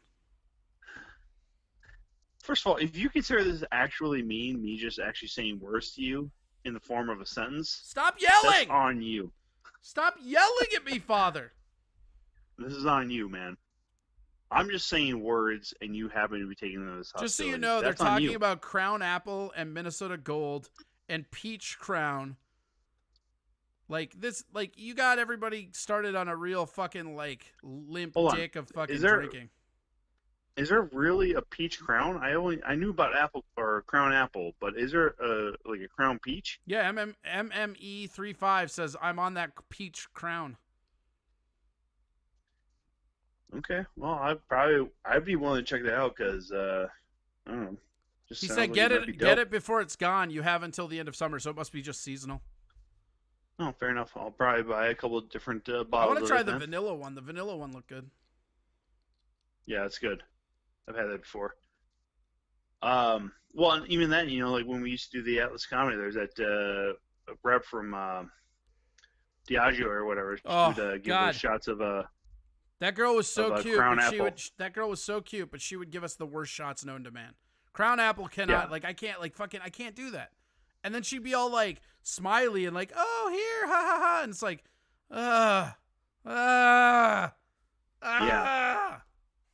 I'm torn by the fact that you're attractive, and I'm also torn by the fact that I want to buzz, but also when you liqueur down a whiskey with fucking apple, she was like that, apple flavor. She was like that model attractive where it's like, you're not even in my league, so I don't even care to try. Mm-hmm. Like, it's not even like the idea of like wooing her didn't even occur. It's like, doesn't matter. Not in my, then it's like, but then you're going to flirt with me and shove free booze down me. Like, that just garbage. Like, now I get why they hire hot chicks to sell their fucking garbage, because it's trash. Oh, yeah. Yeah, it's always trash. So how drunk are you right now? Scale of 1 to 10. 5. What do you have around you? What do you have around you that's alcoholic? I have a Michelob Light in front of me, a 16-ounce can. There is the bottle of blackberry brandy. I also have, like I said, all right, take a giant pull out of the brandy. Take a giant pull out of the brandy. Or scotch. You can take a pull out of either of them. Well, I don't know. I got fancy tequila around here too, but all right, take a pull out of that. Shut up. You didn't Don't get fucking trashed. tell me what to do. No, yes, this is why you're here. We're checking back into you and getting you drunker. Shut up. You shut up. You know your voice is fucking really annoying when I've been drinking? You know, your voice is really annoying when I have or have not been drinking. God, you're such a fucking twit. I hate you so much sometimes. This is what I love. I love when real, honest, drunk Tom comes out. I don't know why they left a fucking swig and a half of fucking Smirnoff vodka in this fucking cabinet. But so you're mad about the Smirnoff and taking it out on people around you? I don't know why they left so little of it. That's all I'm concerned about. You know what you do to get them back? You know what you do to get them back? Just finish it off. No, absolutely not. That is not what you do. Fill it with water and say it's vodka? Not fill it with water, but you put like a good third of the bottle of water. And then you just leave it there because it'll still smell like vodka and it'll look like it's low enough. Real funny. And then you can catch that one person that you're like, oh, here. And then fucking they drink and get mad. Thanks to King of Clubs for gifting a Tier 1 subscription to Propped Up Against the Jukebox, who also said, Tom sounds like such a wuss. I know, he won't even drink brandy. I'll drink brandy. Take a pull off something, man. Come on, cowboy up. Cowboy up, all right. By the way, let me ask you this question, because I had this with some coworkers earlier today. What's the worst vodka you ever had? Shit, like American Eagle or something like that. White Eagle. I think it's called White Eagle. This bottle of vodka is fucking bad that like the Eagle logo that's like the mascot looks mad. Like he even understands. I think it's called White Eagle. It is. It's the rail version for what you get from Johnson Brothers. Yep. Yes. White Eagle. That is by far and away the worst vodka I've ever had in my life. it's the second worst vodka for me. I don't know if you ever had Belvedere. Wow. Okay. First off, that's impressive because man, that shit sucks. Okay, Belvedere's good. What are you talking about? No, Belvedere is fucking terrible. They have it in the same kind of bottle packaging as like a Grey Goose. It is so fucking terrible.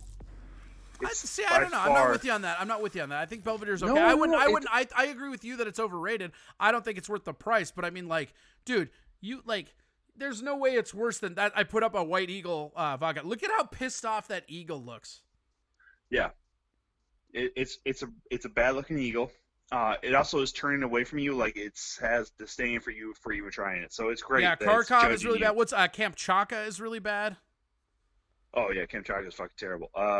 Yeah. You know what the funniest? You know what the Phillips funniest? Is pretty bad. No, I was actually just gonna. You know what the funniest vodka is as far as like just people are stupid. UV. No, Shakers. Oh yeah, Shakers vodka is fucking awful. No, but yes, it is. But people don't know the whole story about Shakers, right? So Shakers is literally owned by Phillips. Yep. They distill it one more time and put it in a glass bottle, and that's all Shakers is. It's literally Phillips vodka, and they will fucking sell it as like a high-end. For my money, and I'm not the biggest, like, there's, where is it? Do I still have it up here? Yeah, I do. Hold on. Oh, God. Throwing things around. Here we go. I'm going to show this to the fucking, the web legion. I don't know what to call people. So right here, I've got, see if people can see this. This is called Beluga.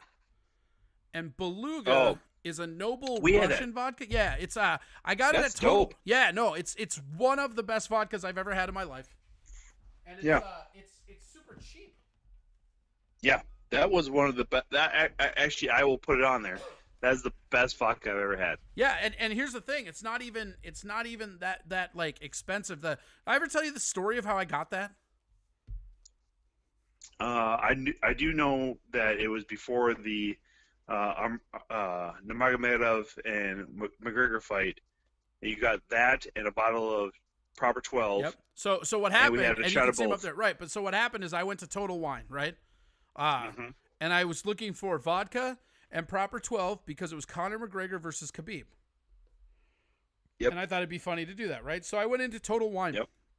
And I'm in the vodka aisle, and I'm just looking around because there's way more. I don't really drink straight vodka anymore. Like when I did, I was a big Kettle One guy. That was always my favorite vodka. Dave's in chat. Me and Dave used to drink Kettle One gimlets all the time. That was like the drink. Yeah. Yeah.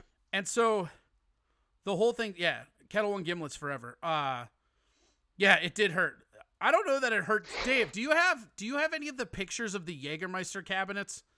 Because we used to just drink Jägermeister all the time. We used to just throw them up on top of the cabinets. And we had, like, when Dave moved out, that cabinet was ridiculous. Cameras didn't exist then. We had 27 liters. Yeah, we had 27 liters on top.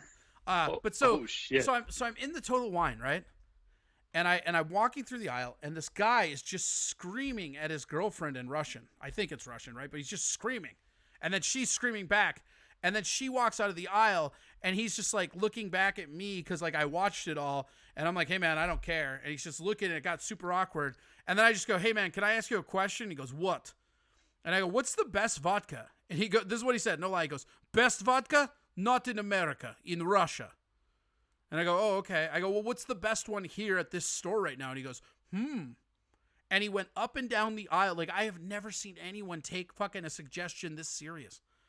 He went up and down the aisle. He grabbed Beluga and gave it to me. He goes, is best Russian vodka you'll find in America. And I'm like, oh, okay, cool. And so I had it in my hand, and then he walked away. And I was like, oh, shit. I was like, I wonder if I can afford this. Because, like, I'm a scotch drinker. If somebody brings me the best scotch that they have in a store, I can't afford that. I'm not going to spend $500. You know what I mean? Like, so I'm scared because I'm like, oh, shit. And then I went over, and this fucking bottle is cheaper than Smirnoff. Yep. Like, because it's not that expensive, but it's the best vodka I've ever had in my life. Yeah, it definitely was worth. What we had like 2 shots over your place once. Yeah. And I think that was actually before we went to Champs to watch the Khabib and McGregor fight. Yep. Well worth it, by the way, too. Well worth it. Before Connor But, did fucking Newton. Didn't fucking nothing. Yeah. One of the best nights I've ever had, by the way. Like, not doing comedy, but one of the best nights I've ever had not doing comedy. But, yeah, Beluga's fucking dope. But, yeah, it just came up. Like, somebody was even talking about the fact that they were at a bar once and saw a guy from New York order a bottle of Coors Light and then a glass of ice. And then they poured the Coors Light into the ice. I said, that's fucking nothing. Because the worst I ever saw was a lady. She comes in, orders a bottle of Coors Light and then a glass, pours it into the glass, and then asks to have it topped off with grenadine. I told her to get the fuck out of the fucking bar. That is gross as fuck. You added sugar to a fucking light beer? What the fuck is wrong with you? And she looked at me like, she goes, well, this is a regular drink. I go, no, it's not. It's not a regular drink for anybody that's over the age of fucking 12. Yeah, get the fuck out of here. MME says, isn't there a no crowd fights? There's not. ESPN made MMA drop it, or UFC, but they filed 22 patents for Fight Island. That was another one that I didn't get to today. Where the fuck? No, we talked about it a little bit earlier, but yeah, I don't know. I had all this shit planned for. So here's some behind the movie magic for you, right, Tom? I had all this like stuff planned, and then I was just like, oh, I should call and give Tom shit, so I did it early. And then I was like, oh, I should talk to Alex, and then we got like sidetracked with like an hour and a half of fucking hardcore wrestling, and now I'm talking back to you. So I've literally used nothing that I had planned for the show, which means I ain't got to do shit for tomorrow's show. Fuck yeah, dude. It's the best. All right, buddy. Well, hey, take a poll real quick for us. Like, just let us know what it is and take a poll because we're just hitting the end of the show. I'm gonna leave them with you fucking taking a shot. That's gonna be the big finale. I'm gonna take a shot of LaRue Blackberry Brandy. Attaboy. And I'm gonna send you a picture, by the way. So if you call me tomorrow, you can use this picture, okay? Sure. And that will probably give me a little bit of respect with the hardcore alcoholics that you call your fan base. So thanks. Salute, everybody. Oh, God, seriously, deaf. Oh. Yeah. I mean, that's fine because it's Blackberry Brandy, so everybody who's old. You know what? Here, I will do this too. I will take a shot of something gross as well. Let's see. What should we do? Should we do? Oh, you know what I will do? Hold on. I got this right here. So, this in my hand, for those of you that don't know, is called Yukon Jack. Yeah. You have a bottle of Yukon Jack? You goddamn right I have a bottle of Yukon Jack. That is the best, worst Canadian whiskey there is. Oh, it's so actually funny story. This is my dad's favorite liquor because, of course, when you haven't talked to your dad ever in your life, eventually in the first few months of talking, liquor comes up, right? But so of course. This shit is fucking just it's garbage. It's absolute trash.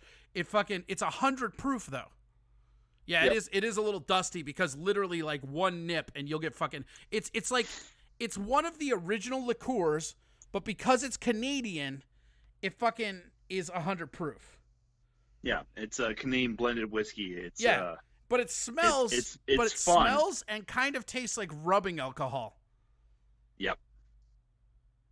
Yeah, MME said, "Is that a hood wrap drink? Hood wrap drink? Yeah, no, you're not wrong." Yeah, it will put some hair on your chest, and that doesn't matter if you're male or female. It will put some hair on your chest. Tom, I'll never forgive you for making me do this. Cheers. I'm not making you do it. It looks like piss. It's honey. Yeah. Well, no, this is honey too, Dave. It's just like they use the like rubbing alcohol part of the honey. Like. It's fucking garbage. Like, just to let you know, by the way, you know what it says. You know what it says on the bottle, Tom? Bold and distinct, the black sheep of liqueurs. Yeah, that's. And I'm not like right. This is the best part too. I'm not even gonna like. I didn't even plan to do this, but like, check this out, right? You got like right there, right? The black sheep of liqueurs, right? But on the back, they have like a little fucking story, like, which I will read to you right now. You ready? Yep. Yukon Jack. It's okay. Yukon Jack is capitalized and trademarked because that's how you do, right? Yukon Jack is a taste born of hoary nights. Hoary. Hoary. You think they did that on purpose? Yes. Taste born of 100%. hoary nights, when lonely men struggle to keep fires lit and cabins warm. Boldly flavorful, yet surprisingly smooth. There is no spirit like Yukon Jack. Enjoy as a straight chilled shot or try a snake bite. They have a fucking recipe for a mixed drink on the back. They're like, hey man, we know this tastes like shit. And here's this is their snake bite, right? Are you ready for this? So this is the mixed drink they suggest drinking this with, a snake bite, okay? 1 1/4 ounce Yukon Jack over ice, add a dash of lime juice. That's it. It's a honey liqueur fucking gimlet. How shitty does your liqueur have to be like, hey man, if you don't like it, try just putting a little bit of fucking citrus zest on it. All right. Yeah, it sounds like a Leinenkugel. Just go ahead and put... I'm gonna sniff it first. Oh, I fucking hate this shit. I hate this shit so much. I'm glad to hear that. Oh! Oh! Ooh! And it just burns. It does. Oh! Because I had a roommate. When I lived up in Blaine before I started doing comedy. He lived and died by Yukon Jack every weekend. I'll tell you this. Like, if you're trying to get absolutely out of this planet on a budget, it's not that bad. Right. Yeah. Dave goes, no, it's like a Jolly Rancher threw up in a Robitussin bottle. You're not wrong. It's fucking garbage. And, like, the whole thing is, like, it's super cheap. I also have, here's something, too. Let's pull this. I'm going to, in true alcoholic fashion, I'm going to chase my Yukon Jack with fucking some whiskey. So this is actually something kind of interesting. I don't know. Oh, God. Yukon Jack gave me COVID. Good God. All right. That was the dust actually on it, not necessarily the bottle of Yukon Jack. I'm already drunk. The dust that was located. Like that little swig, and I'm already drunk. But so here's something really interesting, and I know you to be a bourbon guy. You like whiskey and scotch, right? Absolutely. Have you ever had Benchmark? No, I have not. So I had never had this, right? My buddy gave this to me. Shout out to Brian Haas, really sweetheart, gave me this. It's called Benchmark. I love Brian. Benchmark Old No. 8, right? And this stuff is cheap. Like, it is cheap as fuck. And I think it is better than a lot of, like, I think it's better than Jack Daniels. And not that that's a big accomplishment, but I mean, like, I think it's better than Evan Williamson. It's one of the better whiskeys I've had. And it's fucking cheap as fuck. And you can get it. I mean, like, it's like, it's in a plastic handle. Like, it's not good. But it's like each of the fucking, like, this is, what, 1.75 liter, and that's like $12, $14. Cheap. Yep.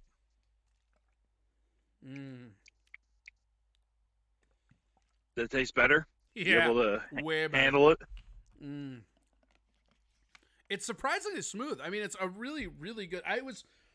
My buddy Brian is known for being a cheap ass. And so, like, when he's like, I got this fucking whiskey you never heard of. Want to try it? I was like, no. Yeah, but you do kind of want to, because if it's cheap guy and he's saying that there's a whiskey you want to try, he probably actually knows what he's talking about. No, he doesn't. He'll make you try absolute horrific whiskey all the time. No, that's not true. I mean, he's never made me try a bad whiskey. Well, fine. You win this round, Tom. Tom, take another shot before we let you go. I'm actually walking a dog right now. What? So I'm away from So you're not even drinking and you're, like, fucking taking care of someone else's animal. Well, no, I mean, I have a beer on me, but, like, I don't have a shot Well, then take a fucking swig of beer, you fucking puss. All right, relax. All right. Come on. Just play ball, Tom. Jesus. There you go. Boy. I'm glad you made the quenching sound so we knew for sure you were drinking, buddy. Well, there's going to be no other way. Tell me about it, man. I know. Yeah. So, but no, man, I appreciate you giving me a call back and stuff. Yeah, of course. And, I'm sorry that you're not more work. drunk. I'm sorry that you're not more drunk. Tell people where to get a hold of you again. At Tom Chillstrom or Facebook.com, Tom.Chillstrom if you're looking for me on there. Or, like I said, just Google Tom Chillstrom. You'll find me eventually. So, all right. Well, thank you so much, man. Enjoy walking your dog. Tell people where to find my Venmo. Corey Adam Comedy, all around, unless you're looking for his website, which is CoreyAdamWasTaken.com. It's pretty good. I also have CoreyAdam.com now. Fun story. Oh, do you? Yeah. Oh, do you really? I haven't put anything on it, but I actually own the domain. How much you pay for that? Like $10. Too much? No, the dude let it lapse, dude. It was just a standard domain price on GoDaddy. Way better than the $5,000 that dude wanted me to pay fucking 10 years ago. What a dummy letting it lapse. What a fucking all right, moron. buddy. Well, that's one of my favorite stories that not a lot of people know is that when I was first starting in comedy, I thought websites were important, so I went to go get CoreyAdam.com. And it was taken, but it wasn't taken by anybody. It was parked. So I sent an email to the guy, and I was like, hey, my name's Corey Adam. I'm a Minneapolis comic. Sure would be cool to fucking have my name. Can you help me? And the guy goes, $5,000. And I was like, what? He goes, $5,000, it's yours. And I'm like, fuck that. So I registered Corey Adam was taken the next day. Right. And then the guy never put anything there, and I was able to fucking lift it off for I think I paid $20 actually, now that I think about it. But whatever the standard fucking domain register fee was. Pretty dope. Yeah, shout out to Ian Rands, who sent me a text to let me know when it was available. Oh yeah. Fuck yeah, dude. Ian's dope as fuck. Yeah. Oh, he's the man. He's going to be on one of these episodes, too. We just got to figure out the time that works. Hell yeah, dude. All right, Tom. We're going to cut you one. loose. You're the best. Have fun. Get drunker and take a lot of chances tonight. Like, hop in your car, fucking, like slap a cop. Just take lots of chances, man. If I see a cop tonight, man, I might just slap him like, you should be home, motherfucker. Attaboy. Just to, fuck yeah. Just to prove a point. It's because you're so fucking gangster, bro. That's what I hear. All right, buddy. Talk to you later. All right, man. Yep, bye. Later. That was Tom Chillstrom of the Tom Chillstrom Incorporated or whatever. I don't even know if that's who he is, but whatever. Let's see here. We're going to find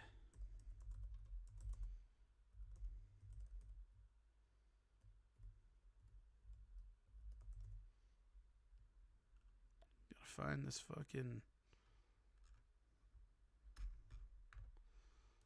See, I had something all queued up, and then it fucking leaves.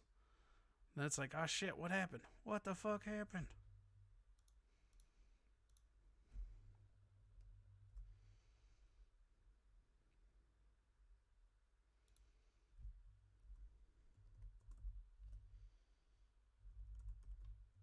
We're gonna get this one, man. It's gonna happen. I can feel it. I can fucking feel it. There it goes. Yes. I think I found it. Oh, yeah. Fuck yeah, I did. Fuck yes, I did. Boom, baby. All right, cool. That's all set up. Boom. All right, we're good. So yeah, slap a man cop. We'll do that. What is the process for you to retrieve bits from Twitch? Is it a pain? Actually, it's not. I gotta say, I got my first thing from Twitch this month. And they just put it right into your account and everything. It's really cool. Like I have a PayPal thing that's registered through them. Yeah, it just goes right in. It's super nice. It's super awesome. And again, you know what? I was going to do this at the end anyways, because we're here. Thank you for the cheers, Dave. That's super awesome. Thank everybody for the cheers. That's super cool. We will, you know what? Let's talk about this as we move into the end phase. Here we go. We're going to the end game now. Here we go. Ready? Ah! Hi. Here we are. The stream is ending. Thank you again for everyone for joining me. Like super cool. We come up in a month. I mean, this is literally back to, this is week 5 now. I mean, this is our 21st episode, and it's really starting to get a rhythm. And I don't know that any of that is possible without people like you. So I think that It's awesome that you guys are here supporting, and I really appreciate it. Don't forget to go over to my Venmo and donate to Corey Adam on Venmo, or PayPal works too. Boom. Or just donate and subscribe. But thank you guys so much for the support. I know a lot of you came here via the Steel Toe Show, so I really appreciate that too. Thank you guys so much. Remember, we return tomorrow, 7:30 or 45-ish, right in there. Yeah, we'll see you guys tomorrow. Thank you so much for coming out, and thank you so much for watching and just being here and experiencing this. I mean, this show is getting better and better every week, I hope, and we're trying to format it and get it so that it's actually a really fun experience for everybody involved. So thank you guys so much. We will see you tomorrow.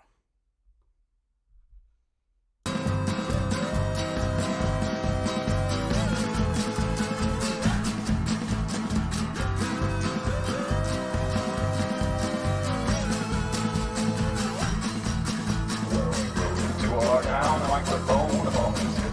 He did supper fools and he never took no lip.